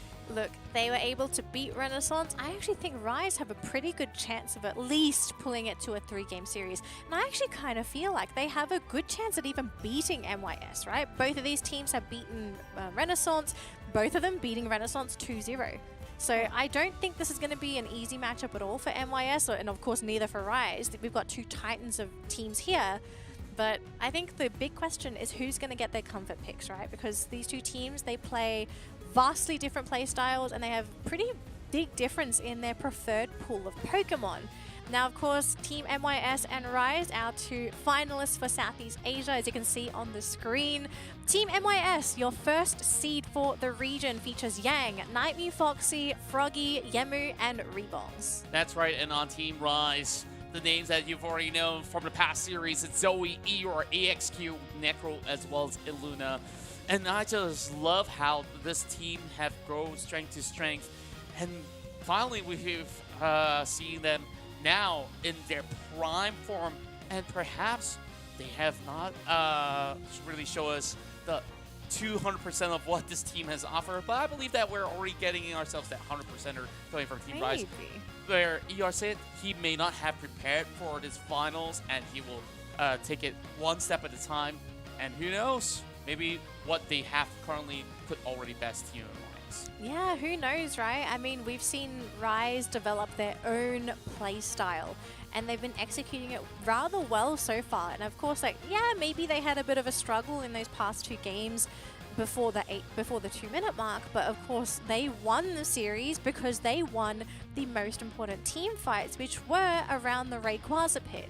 Now, I'm wondering for MYS if they were able to tune into both games to get a picture and a better idea on how Rise have been approaching these games for today. And I want to see how is Rise going to fare against MYS, and what does MYS have to deal with Rise? Because there's now information on the table. We haven't seen MYS play since the first stage of the tournament. Yeah, and overall, the way that MYS played have been pixel perfect as well. Every single team fight that we've seen coming from the team, they've always been able to really have such a solid showing, especially when it comes down to zone control around that Rayquaza pit. So perhaps that will be a little bit more of that determining factor. But if you look at the track record as well for both sides of the team, MYS, despite them winning most of their series during the league stage itself, they don't really have the cleanest of series. Most of the games actually went 2-1. Let's take a look at Yang on the side of MYS as we meet the players that are going to be playing at this best of 3. And he's a man of few words. He loves to play Snorlax and Delphox, and he likes investing. Which is why he's here to also make some bank as well, as eyeing on the prize, $5,000 and eventually more, because later when it comes down to the ACL Grand Finals in Malaysia, they're going to be scoring perhaps up till 30K. Yeah, and I love to see who's going to be on the side of Rise. We're going to be meeting Necro, it seems, as we get to know him a little bit better. As we saw him play the Aegis Slash in that previous series, he loves to play Serena and Absol, and he used to only play Quick Match. And he says, I now know about Pokemon from playing at Pokemon Unite. So he actually wasn't previously a Pokemon person. Yeah, it's really interesting because with so many of all these newer platforms, more and more people get introduced to the Pokemon world, which I absolutely will welcome anybody to hop on board. And I'm just glad that Necro has been able to discover this. Just look at him, how he plays on that Aegis Slash. Nobody even suspected, you know, like, hey, prior to this guy didn't know much about Pokemon. No. I'm not 100% sure. Maybe one day we'll be able to speak to Necro when we get to the LAN finals, right? Get to know a little bit more about the players and their origin stories, how they got into Unite. Was it through friends? Did they just find it on the app stores? You know, you kind of don't know. But it looks like the draft pick is here. We're almost ready to jump into the game, folks, but very quickly, just a quick glimpse at the draft stats for the entirety of the league. So as you can see at the very top, we have Urshifu banned 46 times and picked 44, meaning that he has been appearing in almost every single draft, whether it be him being picked or being banned. Yeah, only in the recent playoffs we see maybe less of that priority after the nerfs nerfs, as well. yeah. And same goes to Mew, right? With so many tanks involved, the pick rate is not as high as before, but it's still very much relevant. Keep in mind, Team MYS does love this pick, where it will be handed to Lightning Foxy whenever it's available. And then you have Snorlax, Caesar, as well as Delphox to make it into the list. And I think like at least what we've seen as of recent is more and more of Snorlax to appear to be that super reliable front line. I mean, we've seen a lot of cases where Snorlax just manages to create those openings, those game-winning openings for the team, right? It's not a Pokemon that you want to ban because there are other priority bans. Snorlax is just sort of like that guy in the middle of the pack that everyone wants. So good. But let's have a quick look at the win rates for East Asia, Southeast Asia, and India. And the biggest winner is Hooper. This Pokemon did not make any appearance, maybe once, I believe, before the recent buffs given to Hooper. After that, look at him now, 69.6% win rate, the highest win rate Pokemon across all 3 regions. It really makes me wonder, you know, like, is this buff a little bit too strong? Because even prior to the nerf that was hit with, we still remember how when it was first released, how strong this Pokemon was. I think like it's not really at the state of his form early days, but it's really down to the competition on how these teams are basically prioritizing team fights after team fights, and the resets really do help them a whole buckload, where even in that particular matchup where we saw Team Rise versus RNS, it was also thanks to the Hoopa play that made all of that possible. Exactly. So very likely to see Hooper in this next game because we've seen MYS actually play a lot of Hooper themselves. I think it's normally Rebongs on MYS to man this Pokemon. So there's a good chance that maybe both teams are going to try and fight for the Hooper pick, or we might even see it banned, right? We really don't know what is going to be the case between these two teams. What's the priority bans? What are the priority picks? What are going to be the deny picks, right? That's also something you have to consider. What if the enemy team steals away one of your signature Pokemon? What do you have hidden in the back that you can use as an alternative? Yeah, and that's where, of course, you need to come up with curveball picks. As for the members of Team Rise, they have been able to stick to what works best, not only in terms of meta. Back then, you see you're on the Dodrio duty. You can still fall back to this form of plans as well, perhaps. Yeah, maybe. But we've seen Renaissance early playing on that Dodrio. Sure, still has ample damage numbers to overwhelm, but I think like when it comes down to team fighting, this is where, you know, once the Dodrio gets caught off, like things just get a lot harder for the team. Yeah, it does get a lot harder. And I think also just another thing we have to remember, if you have a Clefable or a Slowbro in the game, that also makes it a bit more difficult to play the Dodrio, right? Because you have to be wary of gravity, you have to be wary of the Scald Slow. Slow Beam, I mean, that move counters like every Pokemon in existence. I'm just going to quickly mention the Slowbro Unite. So it's just a couple Pokemon are making Dodrio a lot less viable nowadays, I suppose, just because it's a lot harder to get away with it, which is why we're starting to see other picks come through, right? So Clefable, of course, with the big buffs, we're starting to see a lot more of this Pokemon. Delphox, this Pokemon's still running rampant. I am really surprised that teams haven't found a solution to cage this beast. Where I believe it's all due to the way that the kit of Delphox allows so much wiggle room, right? Where sometimes even the trainers bring in an eject button alongside with it, along with a dash. Delphox naturally with this kit is already very hard to catch. Yeah, so sometimes it's really about just punishing this Delphox really early on to just deny him that amount of damage burst output as compared to what it could be in the late game. Yeah, so we're we're just about ready to jump into our final best of 3, folks. So sit tight. I know Contra and I, we are super stoked for this best of 3 to begin. We want to see who's going to be the ultimate champion for Southeast Asia and who's going to take home the $5,000 prize, whereas who's going to be taking home 2,500. You know, I'd prefer to take the double. I want to take the double prize. You know, give me that 5,000. Take everything. Anything on the table. Everything. Go ahead, get it. The tickets to Malaysia, 5,000. Yes, let's do that. Because not only that, Contra, we also need to mention these two teams, because they've automatically qualified for the final, they're automatically eligible to win the $1,500 prize pool from finals, right? So if that's already secured. Yeah, that's secured. If you can place higher, you can go for 5,000, 7,500, 15,000. 30,000. I think the 30,000 looking pretty good. That's a lot of juicy money, and like you're already talking about at least $800 plus free flight tickets for these teams. Well, of course, those who are already in Malaysia. Well, probably transportation and stay. Well, hey, they're all flying over. You don't worry about them. They're going to be treated like kings because they deserve it, right? These guys, they have played 8 weeks of Pokemon UNITE. So every single team that's made it through, they've all deserved to make it through. But unfortunately, we can only welcome 2 teams from each region for the finals. And I mean, we're already down to the final 2 for Southeast Asia. I just want to know, can Rise beat MYS? Yeah, I think that this is a huge possibility. I'm not counting this one out. And reminder for all of you guys to also stay put till the very end of the show because we will have an announcement. And now, another announcement to make, which is we're about to start this draft. So let the grand finals begin for Southeast Asia. There we go. The draft is going to begin right now as both teams are going to consider their bans. Now, of course, Urshifu is going to be a pretty typical ban.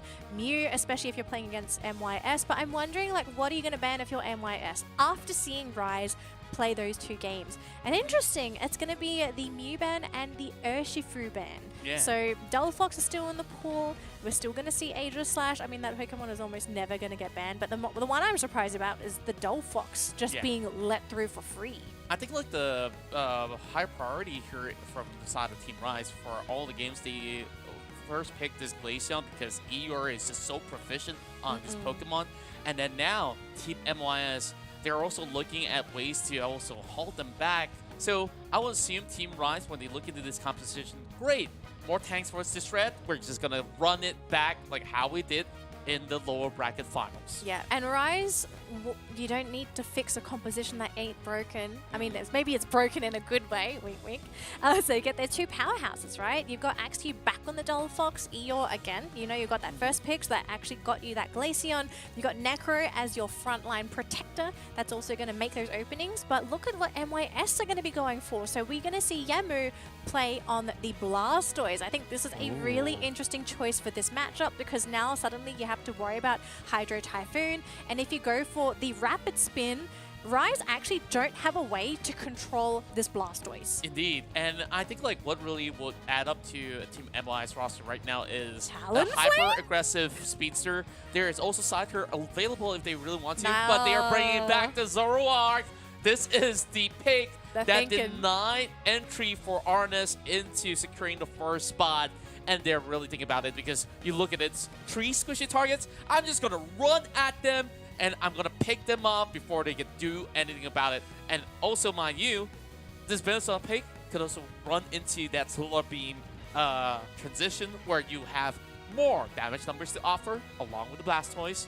So I think this might actually work out for MYS. Yeah, I actually do like the draft coming out from MYS. I think they've taken elements of this very tanky, in-your-face composition from East Asia, running both Snorlax, Blastoise, and even to a degree Venusaur. You know, even though this Pokemon is an attacker, sometimes I feel like it's so tanky you can even consider it an all-rounder. So they've got a lot of very tanky frontliners, and then you've got Nightmew that is going to be coming in from the back. He's gonna want to flank. He's gonna be aiming for Axeq and Eeyore, and I think even then I'd even say maybe Zoe is a prime target for Nightmew Foxy. So I hope Rise is ready, because Renaissance, they felt the pain of that Zoroark, and I can imagine Nightmew Foxy, he's got his little Zoroark plushie, it's on his shoulder, he's ready to game.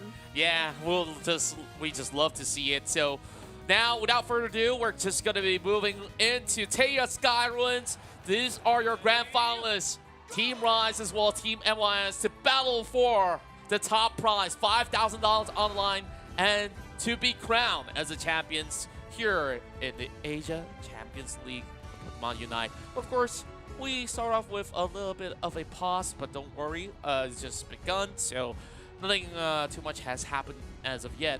Whereas, let's take a look at Team Rise. I think we talked a little bit already about MYS on what their game plan was. So, now that there's also so many tanks. Look, I don't think we even need to talk about what Rise's strategy is. They're literally running the exact same Pokemon. Yeah. I think the only Pokemon they supplemented was the Slowbro, which is Yeah. more or less going to do the same thing that a Snorlax would have done, right? So I think it's going to be the same. Just make sure you've got that frontline barrier to protect your backline attackers. Yeah. So I think Rise, their strategy, it's solid. It's been done. We've seen it 2 times, likely going to be the 3rd time.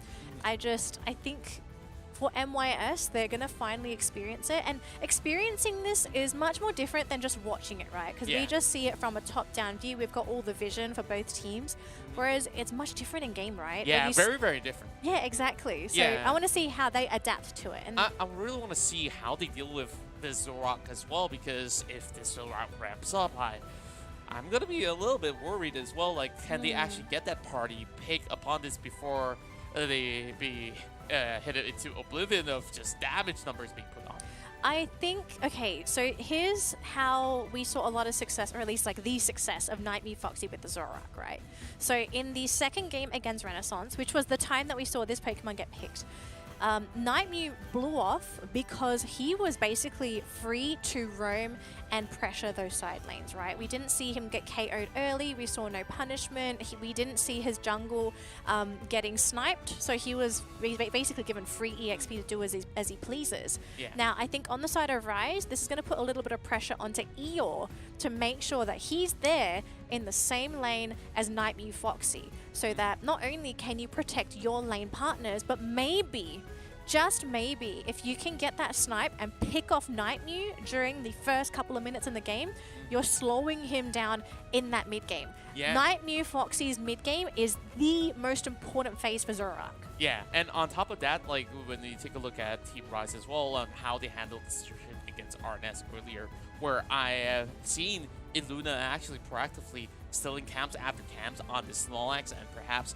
he'll also be on this active duty to actually seek out some of the info in the central zone and hopefully yoink a couple of all these camps away. Maybe. I mean, I'd like to see it, right? Because we started, I think, only really in East Asia we saw teams stealing away those central area Pokemon, including, it's not just the buffs, but I think just experience in general, And right? the EXP that they can get. Exactly. Take it away. You're denying it from that team, their central laner. Well, we don't even know what the priority is going to be, right? Like, is the central area just going to be for Nightmew, or will they be rotating that back for some of the other teammates? Because we know that both Blastoise and Venusaur, they're actually very experienced, hungry Pokemon.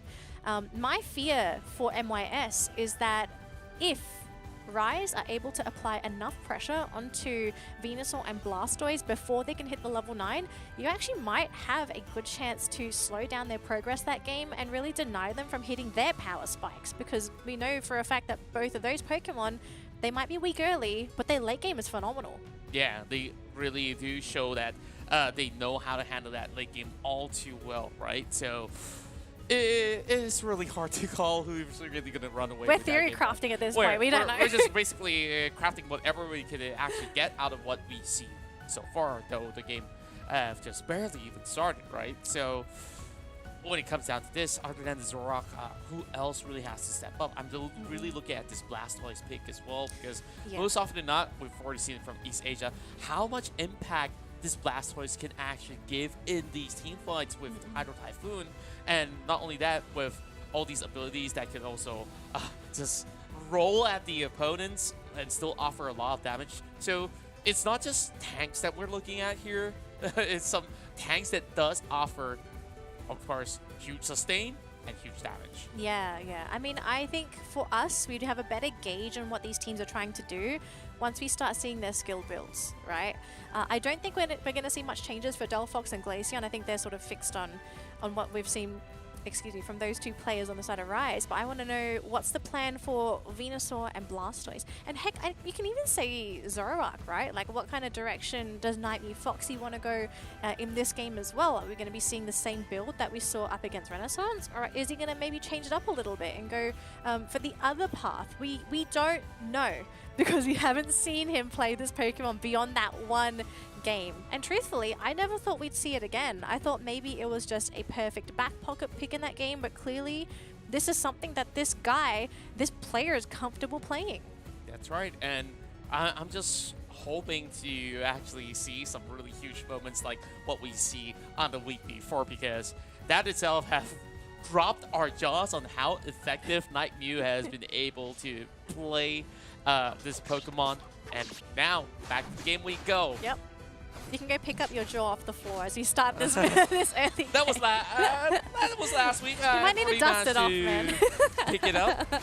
Thankfully, there's no saliva dripping anywhere. Dude, I'd be more worried about dust being on your dentures down there. Okay. All right, so starting this game here, we're going to be seeing some quick scores on the side of MYS. So just getting a boost in experience and also whittling away at the goal zone as well. And I think this is really the best thing you could do if you're MYS. You know, you're running two experience-heavy Pokemon. You want to maximize your laning stage. And I don't remember everybody's build, but I'm assuming this might be a stacking Squirtle. Unfortunately, I don't have this information, but if I can find it somewhere, that'd be great. Yeah, and I guess like it will take a while for those stacks to come into court. Whereas we're already looking at this Slowbro actually handling the Zoroark pretty early on. Whereas for Illuna, trying to at least get some of these EXP over to his hands, as the rest of MYS are playing very proactively around the map, going in for those rotations. And perhaps it might just be a pickoff heading over top side. Yeah, it might be if they're able to get there in time. But so far, we're just going to be seeing a steal, actually, by MYS. They're actually going into Rise's jungle, and they want to try and deny some of this experience from Eeyore. So great play there for MYS. We're not going to be able to see it, though, because we see a KO, right? Beautiful knockout onto the Dual Blade. This is going to speed up the evolutionary process for that Blastoise. He's just a War Turtle now. We are starting to see a backstab there, but Hooper, Hyperspace Hole. Oh, no, it's not going to be enough. Nightmare Foxy picks him off, and it's just Eeyore here on his own. And I do believe there is a... Oh, and that's Nightmare. Never mind. He confused me. So I was like, why is there two Glaciers? Oh, right, yes. And things are on the right course for Team MYS right now. They've already got the Zoroark just rampaging his way, finding the pace going on, picking up that Hoopa over a top end, and have a couple of camps being stolen away. So Team Rise sure have their fair share of struggles here in the first couple of minutes. But mid-game, I think like we will start to see a little bit more power spike coming in from Eeyore and also XQ. Now, when it comes down to the contest itself, we see majority of the members currently from the side of Team Rise are preoccupied. Of course, with Hoopa, they should be able to transport right down onwards. Well, they have been able to actually scout one out, and that's been will secure Yemu a takedown. Oh man, I think they really thought that they were going to get the knockout there on Tiemu, but they just miscalculated, and losing the dual blade, that's actually a really big deal. But we have a big bottom fight so far, and Delphox just gets eliminated. Axeq, as if he just never existed. But look at this though, Rise reinforcing with the entire team, but positioning wise, MYS, they're not going to be caught out. They do successfully back up and lose nobody as well. And now we have a battle of the Regice. They're going to try and go on top of the Slowbro. The Surf causing a lot of issues here for MYS, and look at the dive there from Aegislash, but I think Necro regrets his decision. This team was just not in position to actually be able to get the damage in, but look at this big dive coming in from Axeq, but Nightmare Foxy jumping right on top of the Delphox, deletes him again. And this Regice very, very low. It looks like it's going to be taken there by Nightmare Foxy. So Rise, they don't win the battle, and now we're going to be seeing a dive. Nightmare Foxy just doing what he does on the Zero Aura, but the Zora, excuse me. Hydro Typhoon though being thrown out by the Blastoise, and with the rapid spin build, he's just doing so much AoE damage. Everyone going to be retreating on MYS. They're not going to overstay their welcome. They've given away 2 Pokemon. They're happy. Yeah, Rise at least retaliated back, but it really was layered very, very well coming from MYS. Rebounds initiated, and then you still have Venusaur holding inside the brush. Whenever Necro made that form measure, he couldn't actually get much. AXQ still survives. Rebongs is scary, man. Did you see he almost get that knockout onto the Delphox? Almost losing the Zero Aura there, but it looks like they're going to be losing Necro. Something I want to quickly mention in that bottom lane, I think there was a bit of a miscommunication on the side of Rise, right? Because we saw Necro diving in so deep into MYS, but his team was just not in position to reinforce, right? Axeq and Eeyore, they were just too far away to get in their moves, and because he was sort of out in the middle of nowhere, we saw Necro go down. And we know for a fact, especially with Rise's composition, Necro is their main initiator. As much as they have a Slowbro with Surf, Necro is the one that can really dive in deep and force attention to him. But they also need the rest of Rise to pull certain attention away so that Necro has a little bit more spacing. And now Necro's getting punished over and over again. Now, they're going to keep going. Heavy Slam, and they will catch Illuna, but there will be an eject button. How long can he last out, though? The rest of Rise are about to retaliate as well. They're too tanky. MYS, they are so strong, but it looks like Nightmare Foxy, a bit too far ahead of his team, will be the first Pokemon to be knocked out, but actually, look at this. MYS, they were pretending to retreat. They get another knockout, and now they're going to continue to steal some of these wild Pokemon away. Rise, they are struggling to deal with this really big in-your-face comp from MYS. Yeah, and like, despite them having certain damage numbers, you just couldn't really take them out in time, especially with Blissey's coming in with assistance as well. You just see numbers coming in, and now AXQ is going to find the pick that he... But the turnaround from Nightmare Fox is huge! Oh my gosh, the turnaround! They had no chance to counter that at all. 2 Pokemon deleted, looking for the third. Eeyore's the next Pokemon to be knocked out. MYS, they clearly did their homework. They clearly watched those last 2 games. They saw how Rise played, and their solution, pick a big, fat, tanky draft that can not only absorb the damage, but you have that guy, your Nightmare Foxy, to go right into that backline and to say, you are not allowed to do that free damage. And also, for most part, you don't have enough crowd control to suppress Nightmare Foxy. And time, Necro struggles to get much done because he's just being layered down by the Venusaur, the Blastoise, and do we have to talk about Rebounds? Yeah. He's doing everything he can this match. He's doing great, and look at this, though, Nightmare just dodging the Surf. He's like, all right, that's hilarious mine. Something else I actually wanted to quickly mention is that on the side of Rise, their Slowbro has not gone for Amnesia. It's not the Sustain Bro, it's full CC Bro. He went for Telekinesis and Surf. So he's going to be a little bit squishier than your average Slowbro, and he's also going to be relying on the Hooper resets. So if he's able to do his job to just go complete lockdown mode and catch the Zoroark, gosh, these 2 Pokemon mess with me, man. The Zoroark with the Telekinesis, maybe that's going to be the solution to ensuring the protection of his backline. Because, yeah, I think the other Pokemon to worry about is the Blastoise, but so far Nightmare hasn't really been caught yet. Not just yet, and it's really hard. You're really just relying on the Slowbro to be able to catch him for most part. So even by then, you will have Hydro Typhoon ready to actually cut through as well. So MYS, they got this game plan going for them.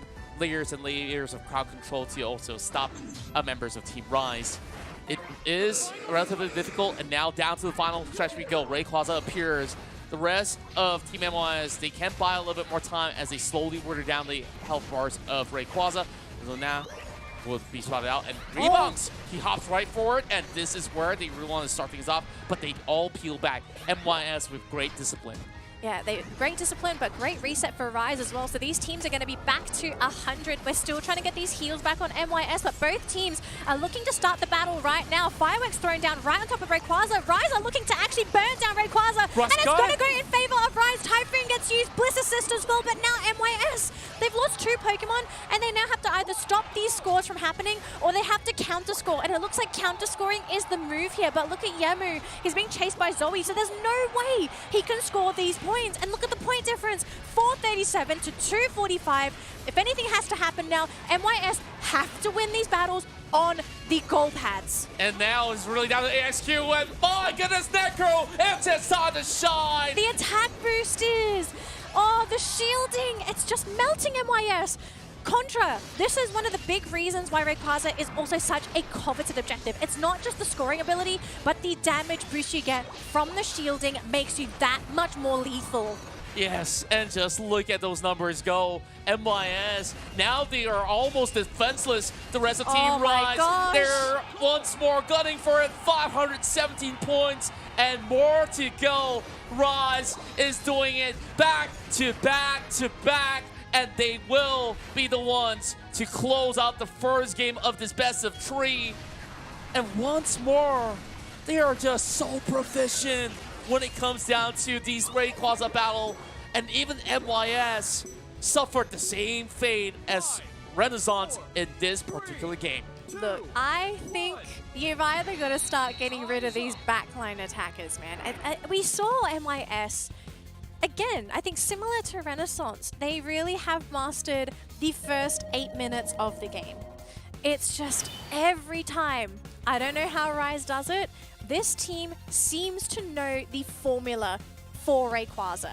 And I think the formula seems to be the fact that they know how quickly they can burst the Rayquaza. They are confident in their last hitting ability. They are not forced to go into a 5v5. We haven't seen any team so far be able to challenge this composition. Something's got to go.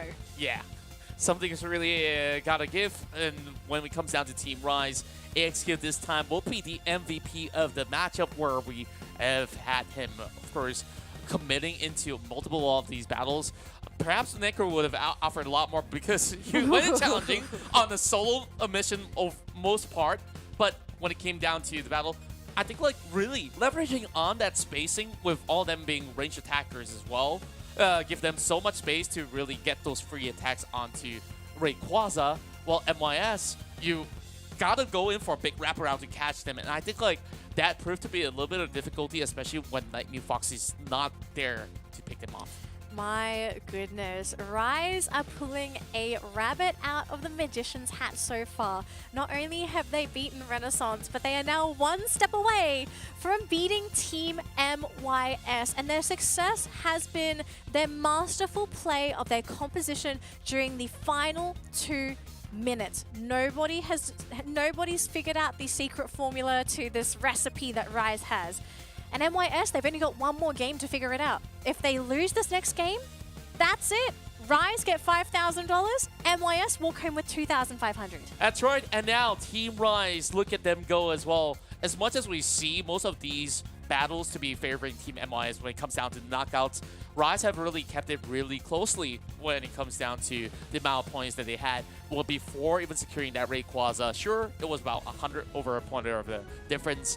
And it was just the problem of dealing with the Zoroark in this early game where they don't really have the numbers with them. And then Team Rise, they start to test the waters again, and again. And then they start to see a little bit more success when you pull off a long extended trade. I don't know. I mean, if I was Rise and I played that game, I would have thought like, whoa, this was looking like a terrible game, especially for the first 8 minutes. But they somehow just managed to make it work. You know, if I'm MYS, I got to think like, hang on a minute. Do we need to start removing Delphox from the picture? Do we need to remove Glaceon? because Axq and You gotta Eeyore, steal one of these away. I don't know if you're going to steal it. You might even have to consider banning it, or you're just, I don't know. I don't know. We've seen it so many times, and everything that everyone has tried, it's just not worked. And it was Necro there with last hit. Look at the minimap as well. It was so beautiful that they immediately went in for 2 goal zones at once, just waiting for Necro to dunk, and then immediately follow up with Eeyore to follow upon another 100 pointers as well. That is what I call efficiency, where the moment that they secure it, it's like, okay, it's time to run, and they definitely did the touchdown. Oh, they did the touchdown. They took the whole shebang. I mean, they're so happy. I mean, I couldn't imagine what the team is actually looking like right now. And when I say looking, I mean, I can picture everybody just grinning. You know, that stupid big grin. You're like, oh my God, guys, we are so close. You did it. And they're probably like, I mean, they can't high five. I don't know if the team's like all physically there. They're probably just playing from their houses. So maybe like just imaginary high fives. But can you imagine the celebration they'd be having? And I'm assuming they're going to be speaking through Discord. You know, it's an amazing feeling. And now they're going to continue to ride that high, right? They're riding on the high from that win over Renaissance. They've now got this win over MYS. They've got another high. But MYS, they've got to pick things up. Something's going to change. And I'm just wondering, are they going to let this death ball of a comp through again? Because 3 times, I mean... I think you really got to do something of one of these picks. Either one of the picks will actually do. And I'm just looking at one of all these aggro picks being so effective. Other than the Delphox, I'm looking at the Glaceon. Eeyore has been really, really good on this Glaceon. So. It makes me think we might see Tyranitar. Maybe. The guy that just runs at you and doesn't care. But there is mobility as well. Well, okay, the question is, can they burst out the Tyranitar in time? I'm just gonna sort of like talk a little bit about the UCS outside of Asia, because Asia UCS hasn't started yet. So outside of Asia, there has absolutely been a rise in popularity with Tyranitar Comfy. And I'm pretty sure you can imagine why that combination is really strong. Tyranitar. It's quite the terror, I would say. Literal terror. But you've got this giant, tanky, late game Pokemon, and then you have the likes of Comfy supporting that Tyranitar. And you can't get rid of the Comfy until you knock out the Tyranitar. It is so difficult to deal with a pair like that, and it makes you wonder, is that something that we could see? Because we know Rebongs plays Tyranitar. We have seen MYS play Comfy and have success with it so far. Is this going to be the magic duo? I'm just really thinking about it. I mean, now these ideas sound really great, but the question is, has they practiced it though? Maybe. I mean, I'm not a professional player, so I'm just stating like I would love to see it. You know, I don't think we've seen Comfy Tyranitar in Asia so far. I'd love to see it, but who knows? MYS, they're banning the Delphox. Boom. That's step 1. Yeah. But what's step 2? Step 2, maybe take one of these picks away. We've seen MYS go on Aegis multiple times as well. Are they going to take Glaceon? And that could basically force Necro to go on another one. So they do have the Mew up available, and like Mew Foxy says, yep, this is one of my best go-to picks with high success rate for my team. Yeah, and at least for Rise, they're still able to secure the Glaceon for Eeyore. Whereas for Axq, it looks like he's going to pivot to the Venusaur. And I feel like this plays similarly to Delphox. You're just not going to have access to the, let's be realistic, the overpowered, fanciful fireworks. It plays a little bit differently. But I'm interested to see, is this going to be the fix? Was the Delphox the problem all along? Perhaps so, I would say. Is Illuna just going to go back and pick up Hooper? I think like this is the perfect window to do so. I think it's Zoe that plays Hooper. Hang on, is it Hooper? Oh, it's Blissey. Oh, okay. Interesting. Okay, so they're a lot more team fight oriented for both sides. Yeah, they're not looking for resets. I find that kind of interesting to not go for Hooper this time. It could still be the final pick. We are not going to be too certain until that happens over here. And MYS, they brought in the Gardevoir. I was actually thinking of, you know, instead of having the Venusaur, Gardevoir is a really good substitute when you don't really have Delphox in the picture. And it's not going to be Hooper at all. I'm really surprised because this Pokemon wasn't banned, and Rise. They've been having success with the Hooper, but Blissey, I think this is totally fine as well. It's a great combo with both Axe-Q and Eeyore, because Bliss Assist, you get the shielding, you get the boost in attack and special attack as well. So both these Pokemon can really benefit, and I'm wondering if it's going to be soft-boiled or Safeguard. I'm assuming soft-boiled because Blissey's the only healer, and I don't think Eeyore is running... Oh, he's got Shell Bell. He does have a little bit of healing. We'll see. We'll have to see. One more game for Team Rise here in the Grand Finals, and MYS now improvements on their draft to bring it into a draw. Now let's move over to Tear at Skywoods, and this is where we finally see counters coming in from the picks and bans itself, and perhaps this could benefit Team MYS big time. Yeah, I want to see if MYS can make this comeback happen, because if this Game 3 doesn't happen, Rise have done it. You know, they were the third-seeded team. They have really proven themselves, and they have just mastered the art of the Rayquaza flip. And can they do it again without the Delphox this time? And also, I want to highlight on Team Rise's capability on securing back-to-back Rayquazas, right? Like, matches after matches. It's been 3 matches in a row they got that Rayquaza, including the match with RNS. Now, keep in mind, the Venusaur does essentially the same thing, right? Like, Solar Beam, bam! It could basically snipe that one in the bag when it comes down to the final hour. The question here remains is that, can they handle the team fight prowess of Team MYS itself? So, Team Rise definitely have to put that to the test. Yeah, I'm sorry to say, I kind of feel like MYS are the underdogs now, because Rise are looking to be the giants so far. They're just playing such a good Pokemon Unite today, even though they don't have the best lanes. But it looks like here, Rebong's actually trying to harass the central area, and he will be knocked out. That's going to be some free experience to Eeyore. It's like, hey, bonus cap. Yeah, bonus cap. Pretty good. But I guess he is also buying time for Yang as well in that central area, right? Because Gardevoir, as amazing as this Pokemon is, it has a very difficult early game. It's very squishy, it's very susceptible to ganking, even though you have your own built-in link, I suppose. But you can slow this Pokemon's progress down. Yeah. But as well, knowing MYS, I think they will get this Guardy up, and they will at least get it up to the Kirilla, so he's going to be able to support his team, or not really support, do the damage. But I just wonder, can they get their team big enough and just snowball Rise? Because if I was MYS, I would not want to race at Rise again for that Rayquaza. Yeah, I'm looking at invasive maneuvers coming in to the jungle where this Glaceon is just running around the central area, and somehow Eeyore goes unpunished for it. Now they also did get a catch over onto Nightmute. Foxy should be able to make his way out. So for the time being, they're just playing counter jungling, if ever the case, and Rise really coming in with huge setups. It's one more camp away. Yeah. Nightmute Foxy gets the power back, so at least RNS stabilized. I mean, MYS. For now, you know, as much as I want to think like MYS are in a good position, Rise have been able to prove us wrong. I can't believe I have these reservations now coming into this game just because Rise, they've been playing fantastic. But I love the movements here from Rise. You can see that they're very confident when they go for these rotations. They're grouping us as well because they do have a rather good team fight lineup.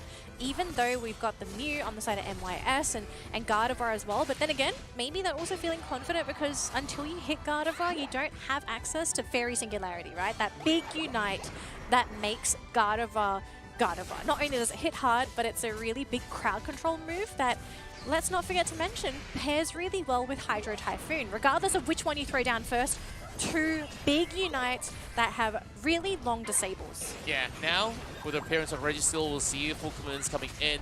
Team MYS will have this Wartortle slowly rotating in the way.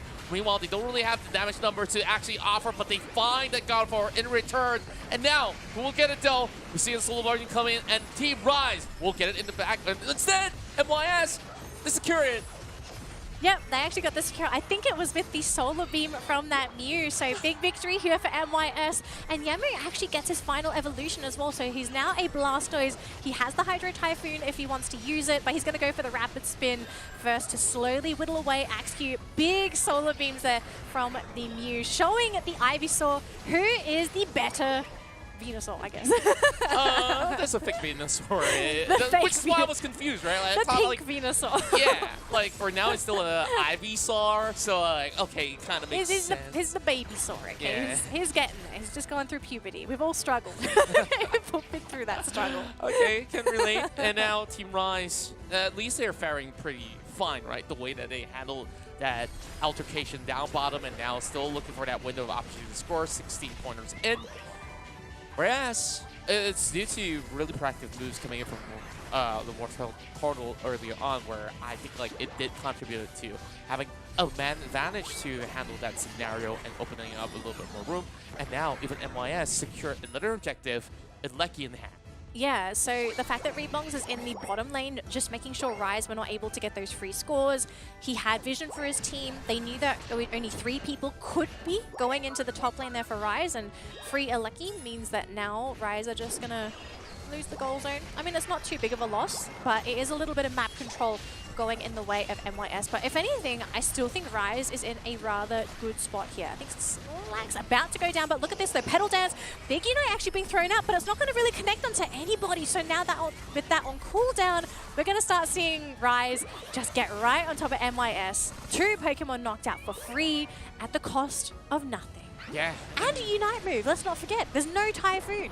Yeah, there's no Typhoon available, and now there is just so much of spacing being created for the side of Team Rise, where they're supposed to secure this Registeel. Nobody from the MI is anywhere close, so at least one Registeel aside will have an equal footing for both teams. Yeah, so, I mean, for now, right? Both teams are pretty close. I would still say this game is actually not looking too bad for MYS, because you take a look at the level distribution amongst the team. You can see that they have prioritized their levels to be shared across the team. Whereas if you look at Rise, a lot of it has gone into Eeyore and even Axe Q to a certain degree. They're a little bit behind in those levels. So for Rise, if they lose their big heavy hitters, their superstars of the lineup, then you kind of lose the effectiveness of that composition altogether. So we'll have to see, but you're actually fully committing the Unite to wanting to catch Mew, and he gets Night Mew Foxy. Revenge if I saw it. Yeah, he ejects all the way to the back, and now they will only have Necro being caught out. Ouch. Close call, 1-for-1, but each side getting the pick that they desired at very least. MYS now retaliating, getting their hands onto the Lecky, but there is still a potential for a steal coming from far. Here comes XQ. And Night Mew Foxy actually getting the Regieleki, so no steal on the side of Rise, and it's going to be helping out MYS in this upcoming battle, but doesn't really matter though, because look at this! The Snorlax is just going to be pushing the Blastoise into the wall. Rapid Spin does finally pop, and he does do the damage to knock him out, but you know, this Eeyore, this Glaceon is so scary. But I think this was the right play for him, right? Don't overstep your boundaries. The damage has been done. Let's just hold back. And it looks like we're going to be getting a technical pause here. We don't know who has paused the game, but I do believe one of the teams are going to be having some technical problems. So apologies to everyone tuning into this game. We're getting very close to the end of it as we're about to hit the 3-minute mark, but we want to make sure that everyone is playing without any issues. Yeah, and it's such an equal footing just looking at this back and forth going on between both teams, right? Sure, MYS had the initiative in the first couple of minutes to get the picks going for them, and then got their first Registeel. But that moment that they found that window and they struck down a couple of members through those fights, Team Rise immediately just have this beeline hit it to the bottom side, secured that Reggie, and when it came down to the Lecky, sure, they were late for it, but the answer to that, they just basically set up this huge choke point and just clipped everybody out of MYS in the middle of the fray. And those exchanges still look to be pretty much well responded as well. So this is definitely a well-deserving grand finals to really see both sides are actually just evenly matched. For now, I kind of feel, especially in this game as well, Rise, MYS do not look as strong as they did in that last game, right? I think last game was a classic example of MYS in their prime, in their peak, when they're the ones that can control the game. But Rise are not giving them control, right? So they're doing a fantastic job at keeping up this tempo, this momentum, making sure that they are the ones in control of the majority of these fights.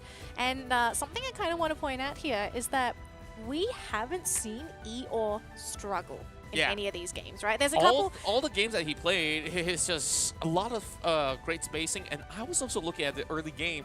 He was deep invading into the enemy lines of the central zone. He wasn't punished. No. So it just makes you wonder. I mean, it's not Eeyore doing everything, right? The entire team is working fantastic together. But you have to also think like, maybe you have to intercept Eeyore as well, because this man is doing too much damage. Too much. The Icy Wind, if you get the full connect, for a lot of the Pokemon at MYS, they're just going to get 2-shot, 3-shot. And you're basically forced to fight Glaceon. You either have to knock it out, get rid of the Icy Winds, or if you try and escape, you're going to take casualties. Absolutely certain, because Glaceon with Icy Wind, amazing at chasing. Yeah, and then you still have pressure coming out of Necro as well, so it's hard to really fully prioritize both targets at the same time. So I still think Eeyore is the prime target overall, which is so hard to even get to him because you have Illuna that's been doing so well on this Snorlax, so that's another layer of defense that they will have to figure out on their own. Back to the game we go, as things will hopefully be smooth as butter from now. Yeah, And hopefully. MYS, Buttery smooth, I hope. they got a couple of points, but it's only small disparity between them as well as Rise for the moment. Oh, So but it's looking really good actually for Rise. You're looking at the levels. I mean, both teams they're sitting on a lot of level 12s. We've got a level 13 for Eeyore. We have 13 on Yamu actually on the side of MYS. So really prioritizing that Blastoise to make sure that he gets all of his moves upgraded. But this bottom fight, they've got 30 seconds until Rayquaza begins. And look at this backstab actually coming in from this Venusaur wanting to chip in from the top side, but actually gets automatically KO'd. XQ out of the picture for 15 seconds. And with 18 seconds to go, this Regice at half health, this should easily be knockoutable. And I'm wondering, can Rise get the steal? And they won't. It's going to be secured by the Gardevoir. So you've got this boost from the Regice for MYS. I like the reset it's coming in great. from Team Rise as well, because they don't want to commit the Unite when the Rayquaza is also appearing. It's only a Regice, which they just hoping to give a little bit more space. Now, down to Luna There's no Bliss to look assist. for an opening as well. They're Yep. still buying more time. Can they actually find it? There is a little bit of damage being done towards Yamu, and now AXQ Are they have really going to rejoined the pincer? group. They're looking to pincer again, but beautiful. No! Venusaur is gone. Big snipe, and they're going to go for the Snorlax as well. Rise, with only 3 players left, and you have a full roster on the side of MYS. Glaceon was trying to get the snipe there onto Guardy. Big Solar Beam, not going to connect at all, but Eeyore is struggling to get into this fight because 2 crucial Pokemon are not there. Another giant Solar Beam. Eeyore is struggling. It looks like MYS, they've done it. They've got the Rayquaza. The shield is theirs. They're going to get the speed scores. They're going to get the points in. I think we're looking at a third game. This Oh my is gosh. what we expect out of the Grand Finals, and we just look at the flawless execution coming in from MYS to stop every single member of Team Rise. It's sort of AXQ being caught out from the bottom Regis battle, heading into the Rayquaza. It was exactly the same thing. I won't fault him because why? It was superior positioning coming out of MYS. Now, scoring up to 615, that just suffices them to actually hold on to this lead without Rise having enough points to even offer on attack. I'm actually really surprised that Rise felt hard-pressed to make that move, right? To have Axew and I think it was Illuna, right, trying to come in from the northern side of the Rayquaza pit to backstab MYS, but they ended up just getting caught out. And because they were so far from the team, there was no way that they were going to be able to easily back their teammates up. So to lose them so quickly, I think that may have just cost Rise the game. I mean, look, I don't think it's over. We're still looking at this game 3, but I think we're starting to see the cracks in Rise, right? We don't see Axew going off as hard as he does on that Delphox when he's playing that Venusaur. Yeah, and even despite, you know, the Rayquaza flip itself, like, I think, like, Rise looked to be pretty much on equal footing until, like, the superior positioning is actually catch out the Venusaur, and also when it came down to Eeyore's turn to even march right in, you saw what the slow bro did. Froggy just lifted him up in the air. It's like, okay, Hi. you're just gonna stay right there. You're not gonna get anywhere close to even touch the Rayquaza. And Yamu is currently the MVP, scoring the most points in that matchup. So I like the space creation coming out of MYS in particular. And it all started from the draft, right? You did not the pick of the Delphox, and then after that, you still have all these burst AoE spells that you could just keep throwing at Team Rise. Doesn't really matter how much Yemu could possibly come up with the Pal Dance because he didn't get it close. Nah, I mean, if I was going to give an MVP for this game, you know, I think Yamu, he did a fantastic job with his Hydro Typhoons, but I think the follow-up solar beams from Nightmute Foxy was what really did it for MYS. Yeah. He landed all those big solar beams, cutting into Rise's health, and I think most importantly, getting it onto that one pick-off onto AXQ and Eluna. He had to land that solar beam. I think otherwise that fight would have just been U-shaped, and I think Rise would have been able to just overrun MYS. So again, MYS, they had to play like this. They were forced to pull out their card, to remove the Delphox, to make sure Nightmute was on a Pokemon such as Mew to do the work, and it's worked so far. And we're going to go into a Game 3. I hope Rise are not unsettled after this game, because we've seen them play on a high for the past 3 games, from their last series to this series. Can they make that mental comeback? I really do want to see a potential comeback coming in when it's really down to the final game. But before we even get there, let's rewind it back where we saw a lot of all these initial struggles that Team Rise did have, where, you know, when it comes down to team fight, you just see this push and pull method coming in from the side of MYS to be able to juggle with the damage and still having Froggy to soak up the majority of it. Absolutely. And I love the fact that Froggy, he didn't go for Amnesia this game, right? He went for Surf Telekinesis, wanting to go for just that really big, hard CC, and it absolutely paid off, especially in that last fight. It makes you wonder, especially going into this final game, right? If you're Rise, they've been banning Urshifu in that series. Are you going to be forced to ban the Mew? Because I feel like you actually can't give this away to Nightmare Foxy. He plays such a fantastic Mew, landing all the moves that he needs to, dishing out so much damage, and his positioning is great as well. You know, even if you jump onto him, Mystical Mirage, what can you do? Yeah, but the question is, which one is scarier though, the Mew or the Zoroark? I think like they really have to get one or the other. I think in this case, I think Mew is more threatening than Zoroark. Because it's really hard to access the backline, right? Yeah, and I think it's easier to make a mistake with Zoroark. Whereas for Mew, you more or less will have your team to buffer for you. They'll be in the front lines. You kind of have a moment to sort of think, all right, am I going to be in a good position? You've got your emergency button, right, Mystical Mirage. But Zoroark doesn't have that. So if you're in the middle of the fight, you more or less sometimes just have to go down. You're not given the options. So I think if I was Rise, I'd actually say we have to weigh our options. Which is worse? The Urshifu for MYS or the Mew? Because right now, I'd probably say Mew is worse than Urshifu. Yeah, and I think like this is that form of conundrum whenever every team meets up against MYS, whether it's going to be an ACL eventually. So this team is so flexible when it comes down to the drafts itself that there's always this huge curveball that will actually set them back. And Nightmute Foxy has just got a plethora of options available. I believe like even when he doesn't get the Mew, like there's also other Pokemon that he did debut. He can play Greedent, he plays Aegislash. I don't know what this guy doesn't play, to be honest. Yeah. So, I mean, he's crazy as is. Maybe they're going to bring out another Pokemon for this next game. We don't know. Yeah, so I feel like at the very least, Rise really challenged them toe-to-toe in those 5 versus 5s, where it's really boiling down to the final 2 fights where the same thing happened over again. And MYS have been proactive in looking out for the catch. AXQ could not participate 2 times in a row. And I'm pretty sure it really does feel bad to be in that position, because a Venusaur really needs to get into that space. Unless you're really playing for the final minute snipe with slow beam from far, then you have Nightmute Foxy to do the same. So it's like a 50-50 chance, which is not the most efficient thing to do. And when you want to look at creating space, you don't want, I don't know, like your front line to be blown up so quickly as well. So I think like it's just Team Rise being put into a really bad place to begin with. Maybe.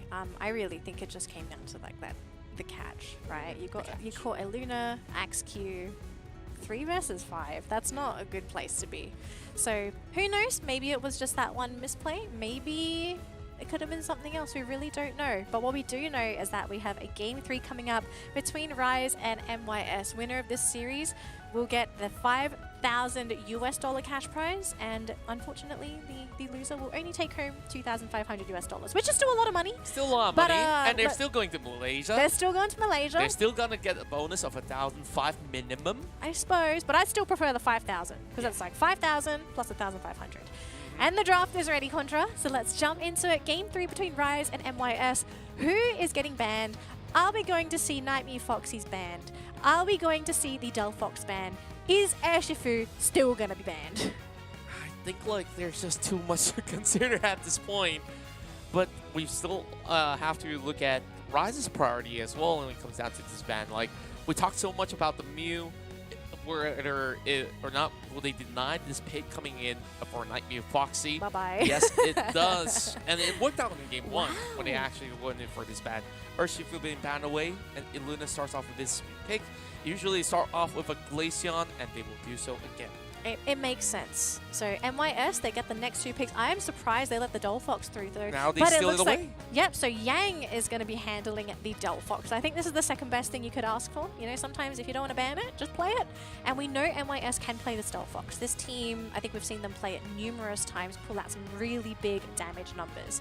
The fact that you also have a zoning ability with the fanciful fireworks, and then you have Froggy to just be your frontliner. I think Slowbro is probably one of the safest frontliners you could ask for.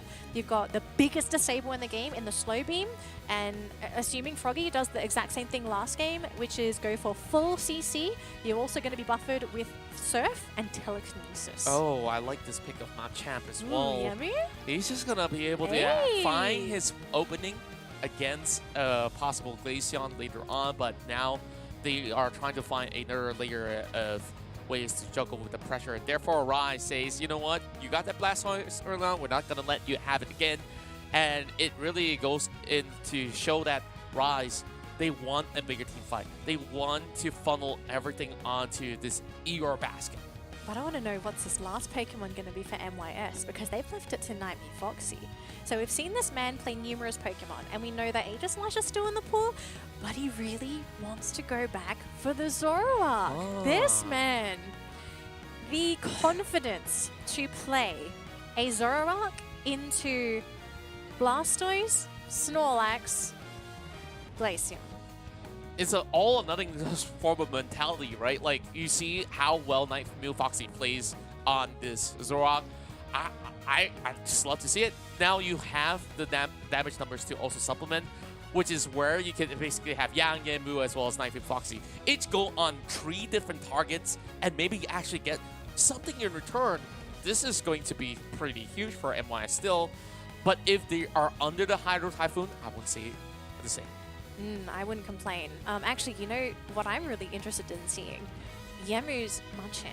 So in the past games that we have seen Yamu play this Machamp, if he gets a big barrage, he gets a big barrage. This guy knows how to play Machamp. He is terrifying. So I'm really keen to see how this is going to play out up against Rise, because you've got another body alongside Froggy to get right in there up against Rise. And especially in the late game, when we see Yamu playing that Machamp, I love how this man flanks. I don't know how he does it, but he always seems to Always just gets the successfully get, he gets the perfect angle to get a big multi-man barrage. So let's see how it's going to play out. I don't think it's going to be the Nightmare Foxy show this game. I actually think it's going to be the Yamu show. So let's keep our eyes out here on the Machamp and see if he's going to be able to pull out some of those big numbers. Yeah, and of course for Team Rise, it has to be Eeyore, the one that will be dealing majority of the damage, and of course supplemented with the Blastoise on top. I really do wonder when push comes to shove, when all these form of assault is coming in from MYS, will Illuna be able to pull through to keep this Glaceon safe? Yeah, I think that's a really big question here, but it looks like both of the central laners are here, and it's going to be just a single KO. Unfortunate there for MYS to not be able to get the Squirtle. So Rise, they do win in that little engagement as Eeyore successfully gets the knockout. Still even 18 pointers that they have managed to achieve on the very first minute for both teams. And Yeah, I think it's also ideal if you're able to match the same lane as that Zorak, right? Because Nightmare has to be so worried about the Glaceon, because if he goes too deep, we know how much damage a Glaceon can put out, and it can easily knock out a Zorak if he's a little bit too deep. But so far we're seeing Eeyore in the enemy central area. He's actually where Nightmare Foxy is right now, and I'm actually seeing lots of health go down. But look at this, he actually got out.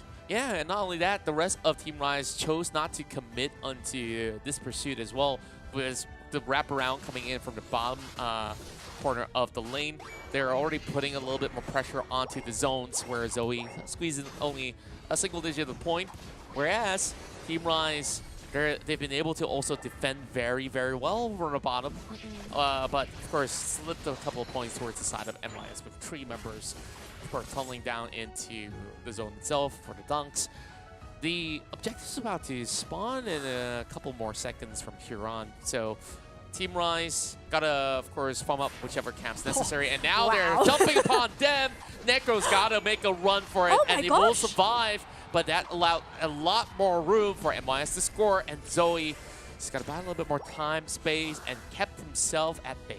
So unfortunate for NYS to not get those knockouts. And looks like Rebong's running right into Glaceon, but Nightmare is going to be there to back him up as well. Are they going to commit though? 3 Pokemon for Rise. Yes, going to go for the safer play. Nightmare not going to overstep his bounds. But I think that top engagement, it could have looked so much better for NYS if they got the knockout onto the war turtle, because that meant that it would be less people on top of that goal zone, and maybe they could have gotten the break. They just weren't able to because there was a Clefable there. Yeah. So MIS, I mean, they're making the right moves, but I think Rise are just doing a fantastic job at also making sure that they're meeting up with MYS and not letting them. Oh, really nice gravity stopping the heavy slam from the Snorlax. Yeah, and that also allows them to actually dish out more damage, and Illuna will have to think twice into securing a little bit more of that spacing heading to this Regirock battle. Necro now pushing a little bit more forward. It's still a War Turtle though, so no Hydro Typhoon up available. It's only level 7 as well, so you've got a long way to go. If they can win this fight, it'll be so much closer to getting it, but Nightmare jumping onto Eeyore, but he just can't get the damage off. He hardly did anything. And NYS, oh, they fumbled the ball. They're going to give away the experience to Rise, and very likely going to lose this bottom goal zone. Big losses, and they've caught that Delphox, and they got the knockout. And now they have caught up, and they will be able to just dunk out those points, only needing a few more to break open the bottom layer of the zone. Whereas MYS, I think like they weren't exactly prepared for that full level commitment coming out of Team Rise. You just see a double secured by AXQ with a huge Sylvan, and we saw the pedal fans on top of this wall. So now Rise will have the ultimate available. Well, should I say Unite move, and now Yemu jumping too far forward against 3 members of Team Rise. Got to pull back and respect a little more space, and they punish Nightmare Foxy. Yeah, they punished Nightmare Foxy. Look at the level discrepancy. NYS are so far behind in terms of levels, and especially this early into the game. I say early, we're halfway through the game. Levels in Pokemon Unite are very, very impactful. Even just being a level or 2 ahead of your opponent gives you a huge statistical advantage in terms of base stats. And you can see NYS, I mean, they're struggling to get these knockouts just because they aren't able to match Rise, because they didn't get the bottom Regi, and they're going to try and snipe this, but it looks like NYS, they get the Regi Alecki. Now Rise, what's the play here? Are they going to continue to engage? It looks like that is the plan. Rebong's a little bit too far into that fight. He will get eliminated from the Rapid Spin Blastoise, and Yamu actually getting knocked out there. The Blissicist from Zoe, it being the thing to actually stun him up, and Froggy's trying to run away on that Slowbro. He is just, he actually comes back. He got, oh my gosh, he got swiped up there by AXQ. And meanwhile, all that was happening, there was also a 1 versus 1 between the Glaceon as well as the Zoroark, where they've been able to eliminate Eeyore, and then that's where the 40 pointers come in out of Team MYS. So things are pretty equal. Only 1 point of a deficit. Now, another Regi will spawn up. Is MYS prepared for this? I don't see any form of Unite moves being available except for the Slowbro. I am so scared, but MYS, they are relentless. They're going to say, we are going to use the catch-up experience. If we can knock any Pokemon out, Hydro Typhoon gets connected. It will catch up the Nightmare Foxy, so he's going to be out, and Rebongs as well, which means only 3 Pokemon, 2 Pokemon are left on MYS. And look at that, they do catch out Delphox as well. Yang actually using the fireworks just to make sure they can't score in that bottom goal zone, but I don't think it's going to matter. They will eventually be able to get these 50 points. That's a 44 overdunk. My goodness, and now they didn't actually even catch them in time. But Nightmare Foxy's recharged and reloaded. That's where they're just clipping them off. Team Rise stayed far too long. And I believe it did matter with the fireworks. Oh my goodness. Rise, they stuck around wanting to get that overdunk so badly. And the good news for this is that they're starting to rubber band this experience. Now, for anyone that isn't too familiar with Pokemon Unite's rubber banding mechanism, if your team is underleveled and you get knockouts on Pokemon that are way higher level than yours, you will get a huge payout and experience that will close that gap. You won't, in most cases, you won't overtake them, but you will at least match them in levels. And that was such a necessary fight for MYS, because if we saw there was a 2, and again, for some of the Pokemon, a 3 level gap between the two teams. We do see a score in the bottom lane there from the Snorlax, so Rise are focusing on getting those points, but I think if you're MYS, it might really just come down to the Rayquaza flip. Yeah, and Team Rise, back-to-back securance of the Rayquaza so far from what we saw, other than, you know, Team Rise, MYS getting that previous win. It's really boiling down to that really final battle, and now with the rest of MYS having a little bit more of that spread position, this might actually allow them to sniff out any members of Team Rise that cuts across, and that is a really cheeky move over the top side. Yes, they get a camp, and now 20 seconds to decide what happens here in the grand finals, ladies and gentlemen, and this is where it all boils down to this. MYS in position, and Zoe is just running around. No, that's Nightmare. Okay. Why do you think that's so pussy? All right, both teams are poised to take this Rayquaza, and Team MYS, they desperately need to take this. They don't have a great composition to try and go for back caps. They really need to win this team fight, but remember, they're going to have to deal with Necro. Now, one of the big plays is that you get him to waste his Hydro Typhoon. The alternative play is you just burst him before it even comes up, right? But again, this is pressure on MYS to make the right calls, because one big mistake, one big clump up, one big Hydro Typhoon, I think, just ends it. And it's pressure on MYS to secure this Rayquaza. They are close to 150 points down, and that's where the catch happens. They've actually gone in. Fireworks gets deployed. Hydro Typhoon as well. They're going to jump onto Yang with the Blastoise, and the damage is there. 3 Pokemon down, 4. MYS have lost it. All 5 are down. They couldn't get the burst. The Typhoon got caught. Yes, they may have gotten a single knockout, but they just couldn't delete Axew. And that was the biggest, fattest Hydro Typhoon we've ever seen coming in from Necro. And it all sets up perfectly for Eeyore, a Team White and Team Rise.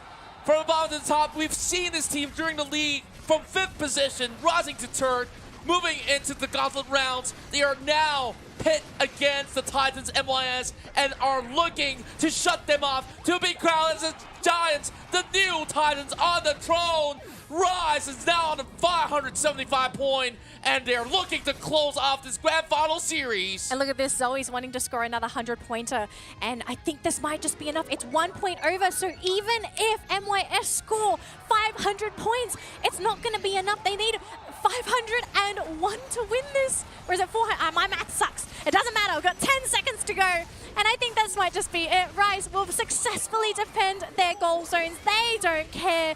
They came in as the 3rd seed. They are going to be the ones to not only fly with MYS to the finals, but they're also going to take home the lion's share of the 2nd phase prize pool, which is $5,000 US.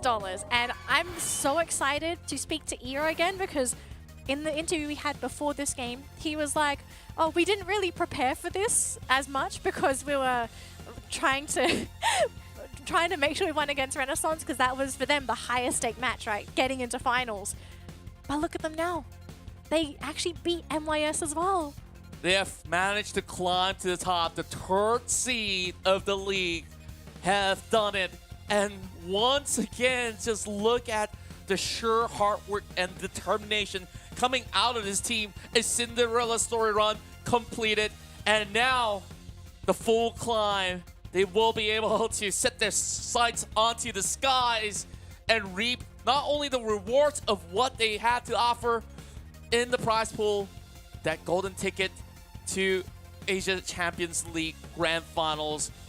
And not only that, them being the stars of Southeast Asia, the top team, dethroning some of the heavy favorites, Team Rise, have finally done it for Indonesia. Oh my goodness, what a run for this team. I think a lot of people were not expecting Rise to have such a fantastic run through the tournament. Firstly, a lot of people didn't expect them to make it to the finals. I think the public opinion for this team was very likely third. But they managed to beat Renaissance. They at least guaranteed the second spot. And then, of course, could they take MYS? I would say public opinion says MYS would have been the stronger team. But they proved everyone wrong yet again. I don't think anyone that's watching the stream should have any more doubts about Rise. I think this team has really refined themselves over the past 8 weeks. Their execution, their drafting, their understanding of their own pool of Pokemon that they can play. This team's done their homework. I'm really excited to see them play against some of the other regions, because at first I thought, okay, how much can this team do against East Asia, for example? I think the general opinion is East Asia is massive, of course. High Five, I think, really boosting the region altogether. But just seeing the mix of regions, how well would have Southeast Asia have done?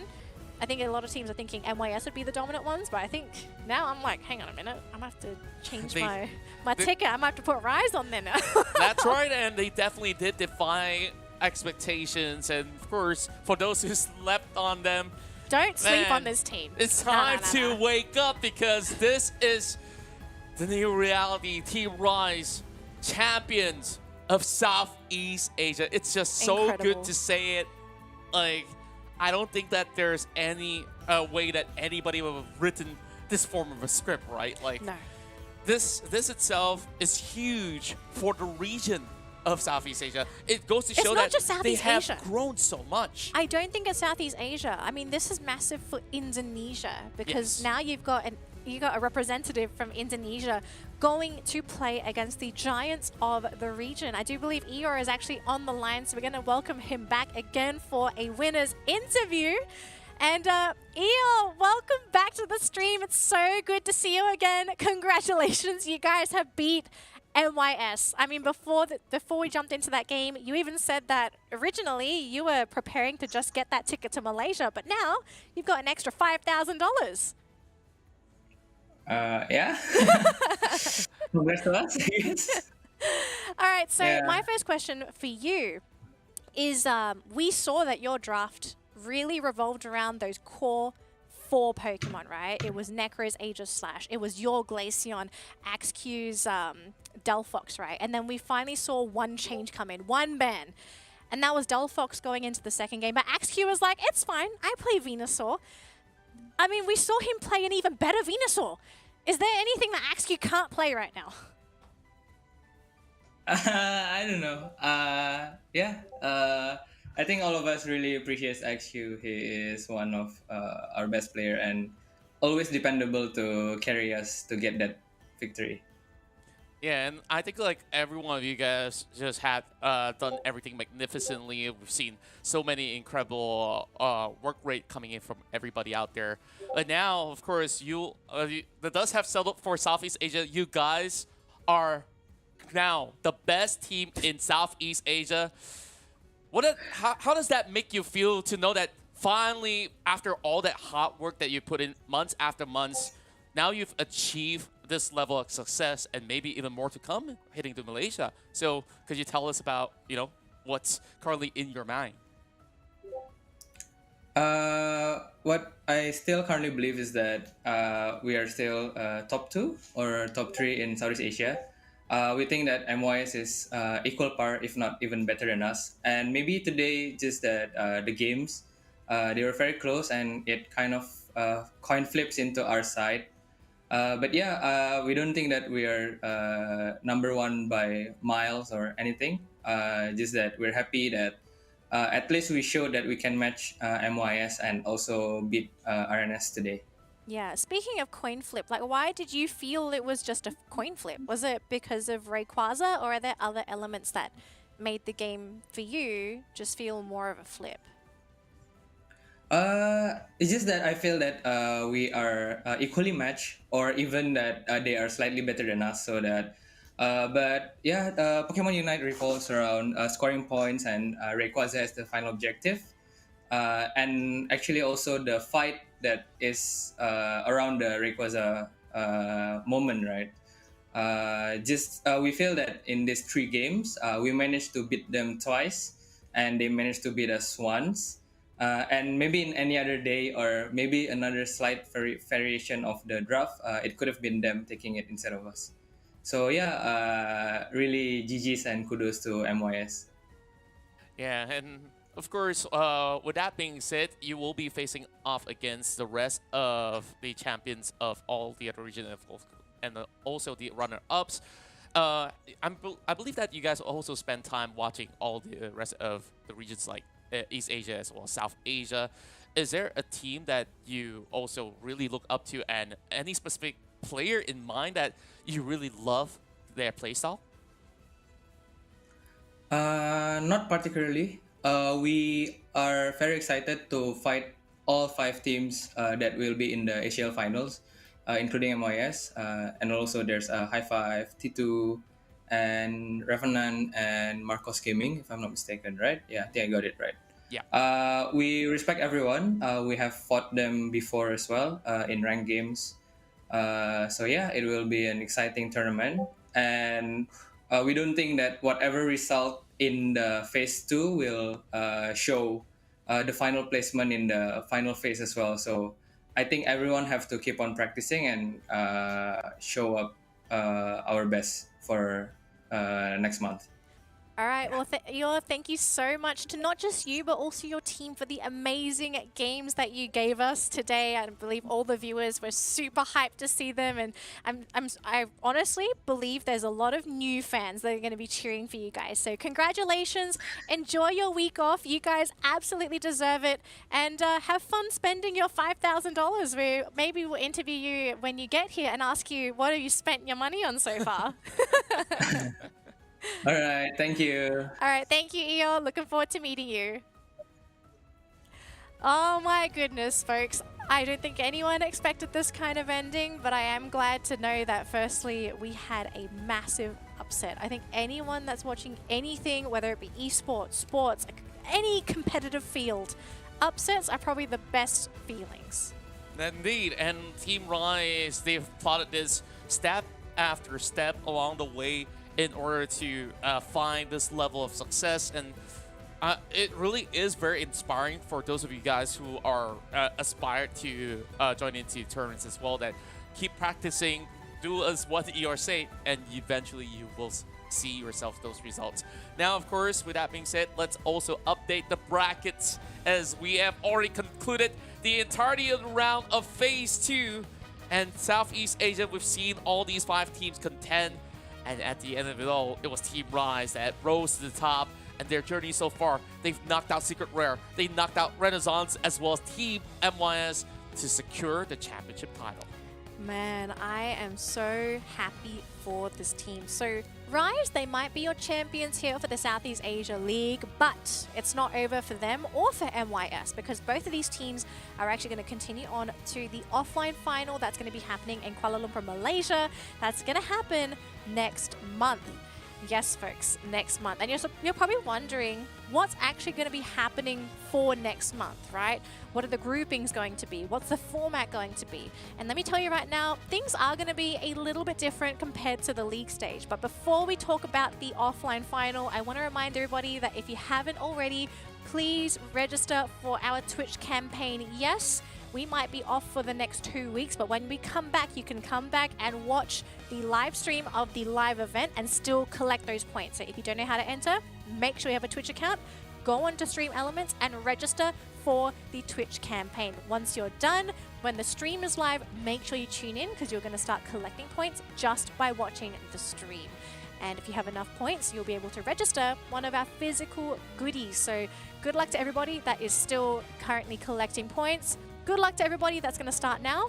But before we end the stream, we are going to perform the group drawing for the offline finals. And how it's working, Contra? Contra, do you want to explain how the groupings are going to be? Well, of course, with that honor, I will definitely like to, of course, explain to you how this whole group draw works. So we have 3 teams in the front, and they will be divided into 2 random form of group of 2s. So you have, say, Group A as well as Group B, and each group will have a representative from each respective region.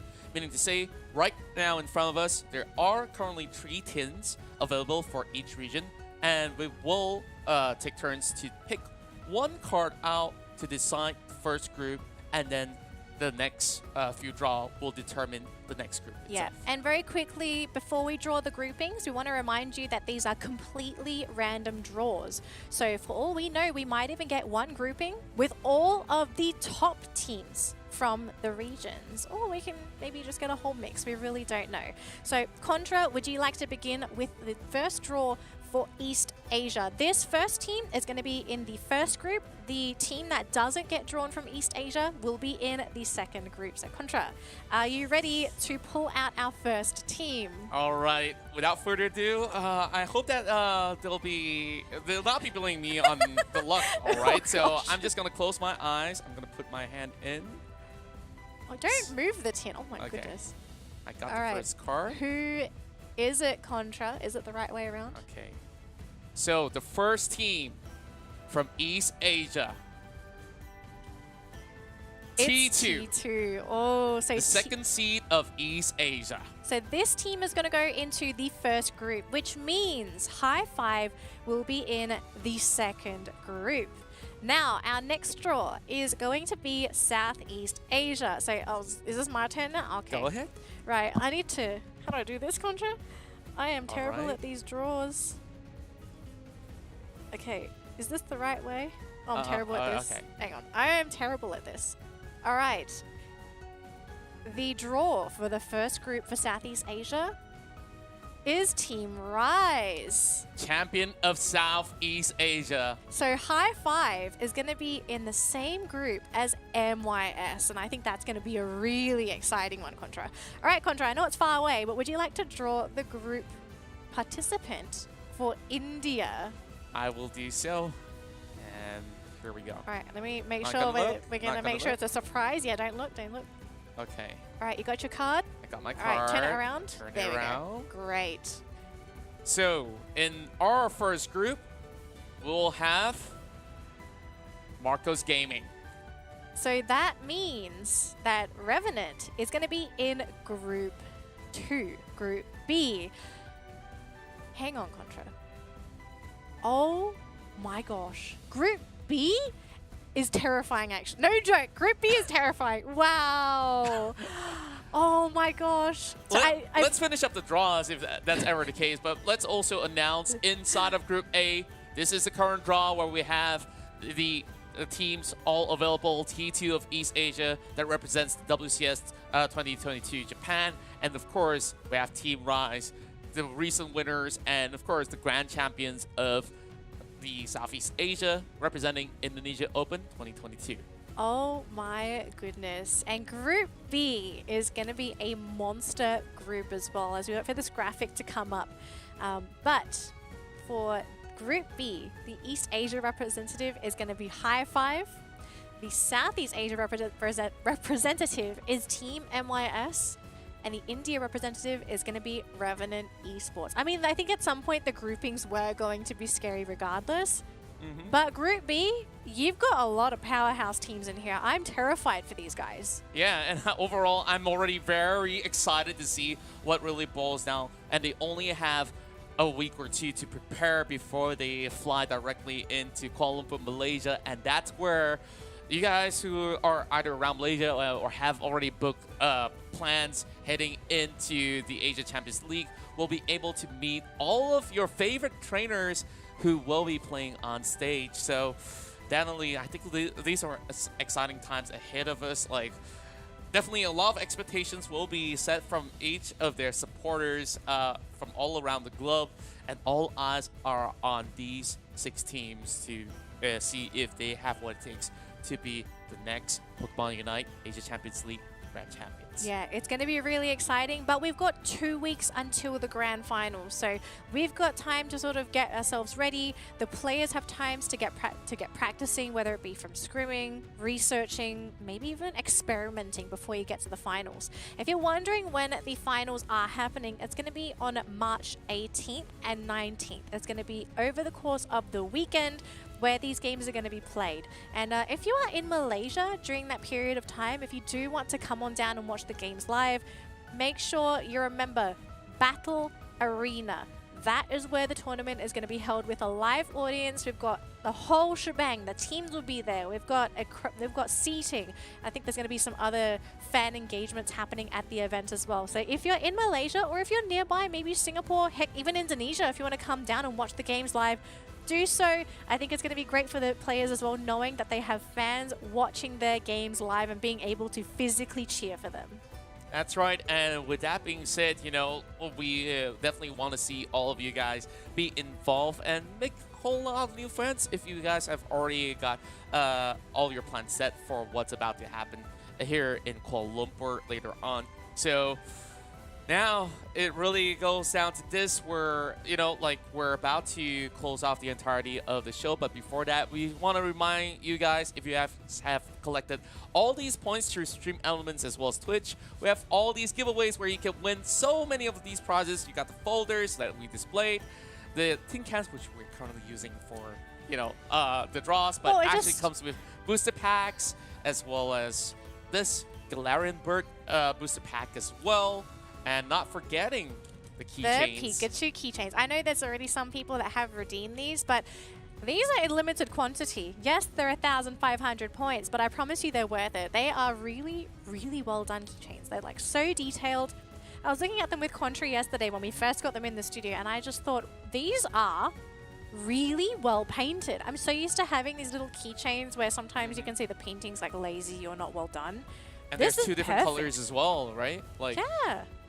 You've got the purple and yellow, and the orange one. So yes, if you haven't already, sign up on Stream Elements now. You might even be able to get a couple points as we close out the stream, but good luck to everybody that is trying to redeem some of the other goodies. But of course, here is the final group draw for the offline final. So Group A is going to feature T2, Rise, and Marcos Gaming, whereas for Group B, we're going to see High Five, Team NYS, and Revenant Esports go head-to-head for the Day 2 elimination matches. It's going to be bonkers, Contra. It definitely is, and I am just excited to see the culmination of different play styles of each respective region, and to really see which one is the strongest of it all. So if you guys really want to find out even more details on what to catch out and what time, what the stream all starts, all the details is here on this website. Go ahead, put it on the bookmark. It's 2023.pokemonunite-acl.com/e. Great job, Contra. The microsite's got everything, folks. Make sure you save it because it's going to have all the dates. But the most important thing, I'm going to remind you of all, March 18, 19. You can do anything else in between, but make sure that weekend you're free because it's going to be chock full of Pokemon Unite, and we're also going to find out who is going to be the kings of Southeast Asia. I know some people think they might know, but Rise have proven us wrong in Southeast Asia. Maybe there's going to be another region that proves us wrong. You know, maybe it's going to be the Rise of East Asia. Maybe it's T2. You know, everyone's talking about High Five. Maybe it's T2. Maybe it's India. We really don't know. But Contra, thank you so much for joining all of us, the viewers, me, for casting all of these first stage games. We're all going to prepare. And Contra and I will be there at Battle Arena. You know, you'll see us, but also 2 other guest casters as well. Maybe you guys can guess who they are. But until then, we'll have to leave you guessing because we need to close out the show. Trainers, thank you so much for tuning into the broadcast. We will see you all at the LAN finals next month. Have a great weekend.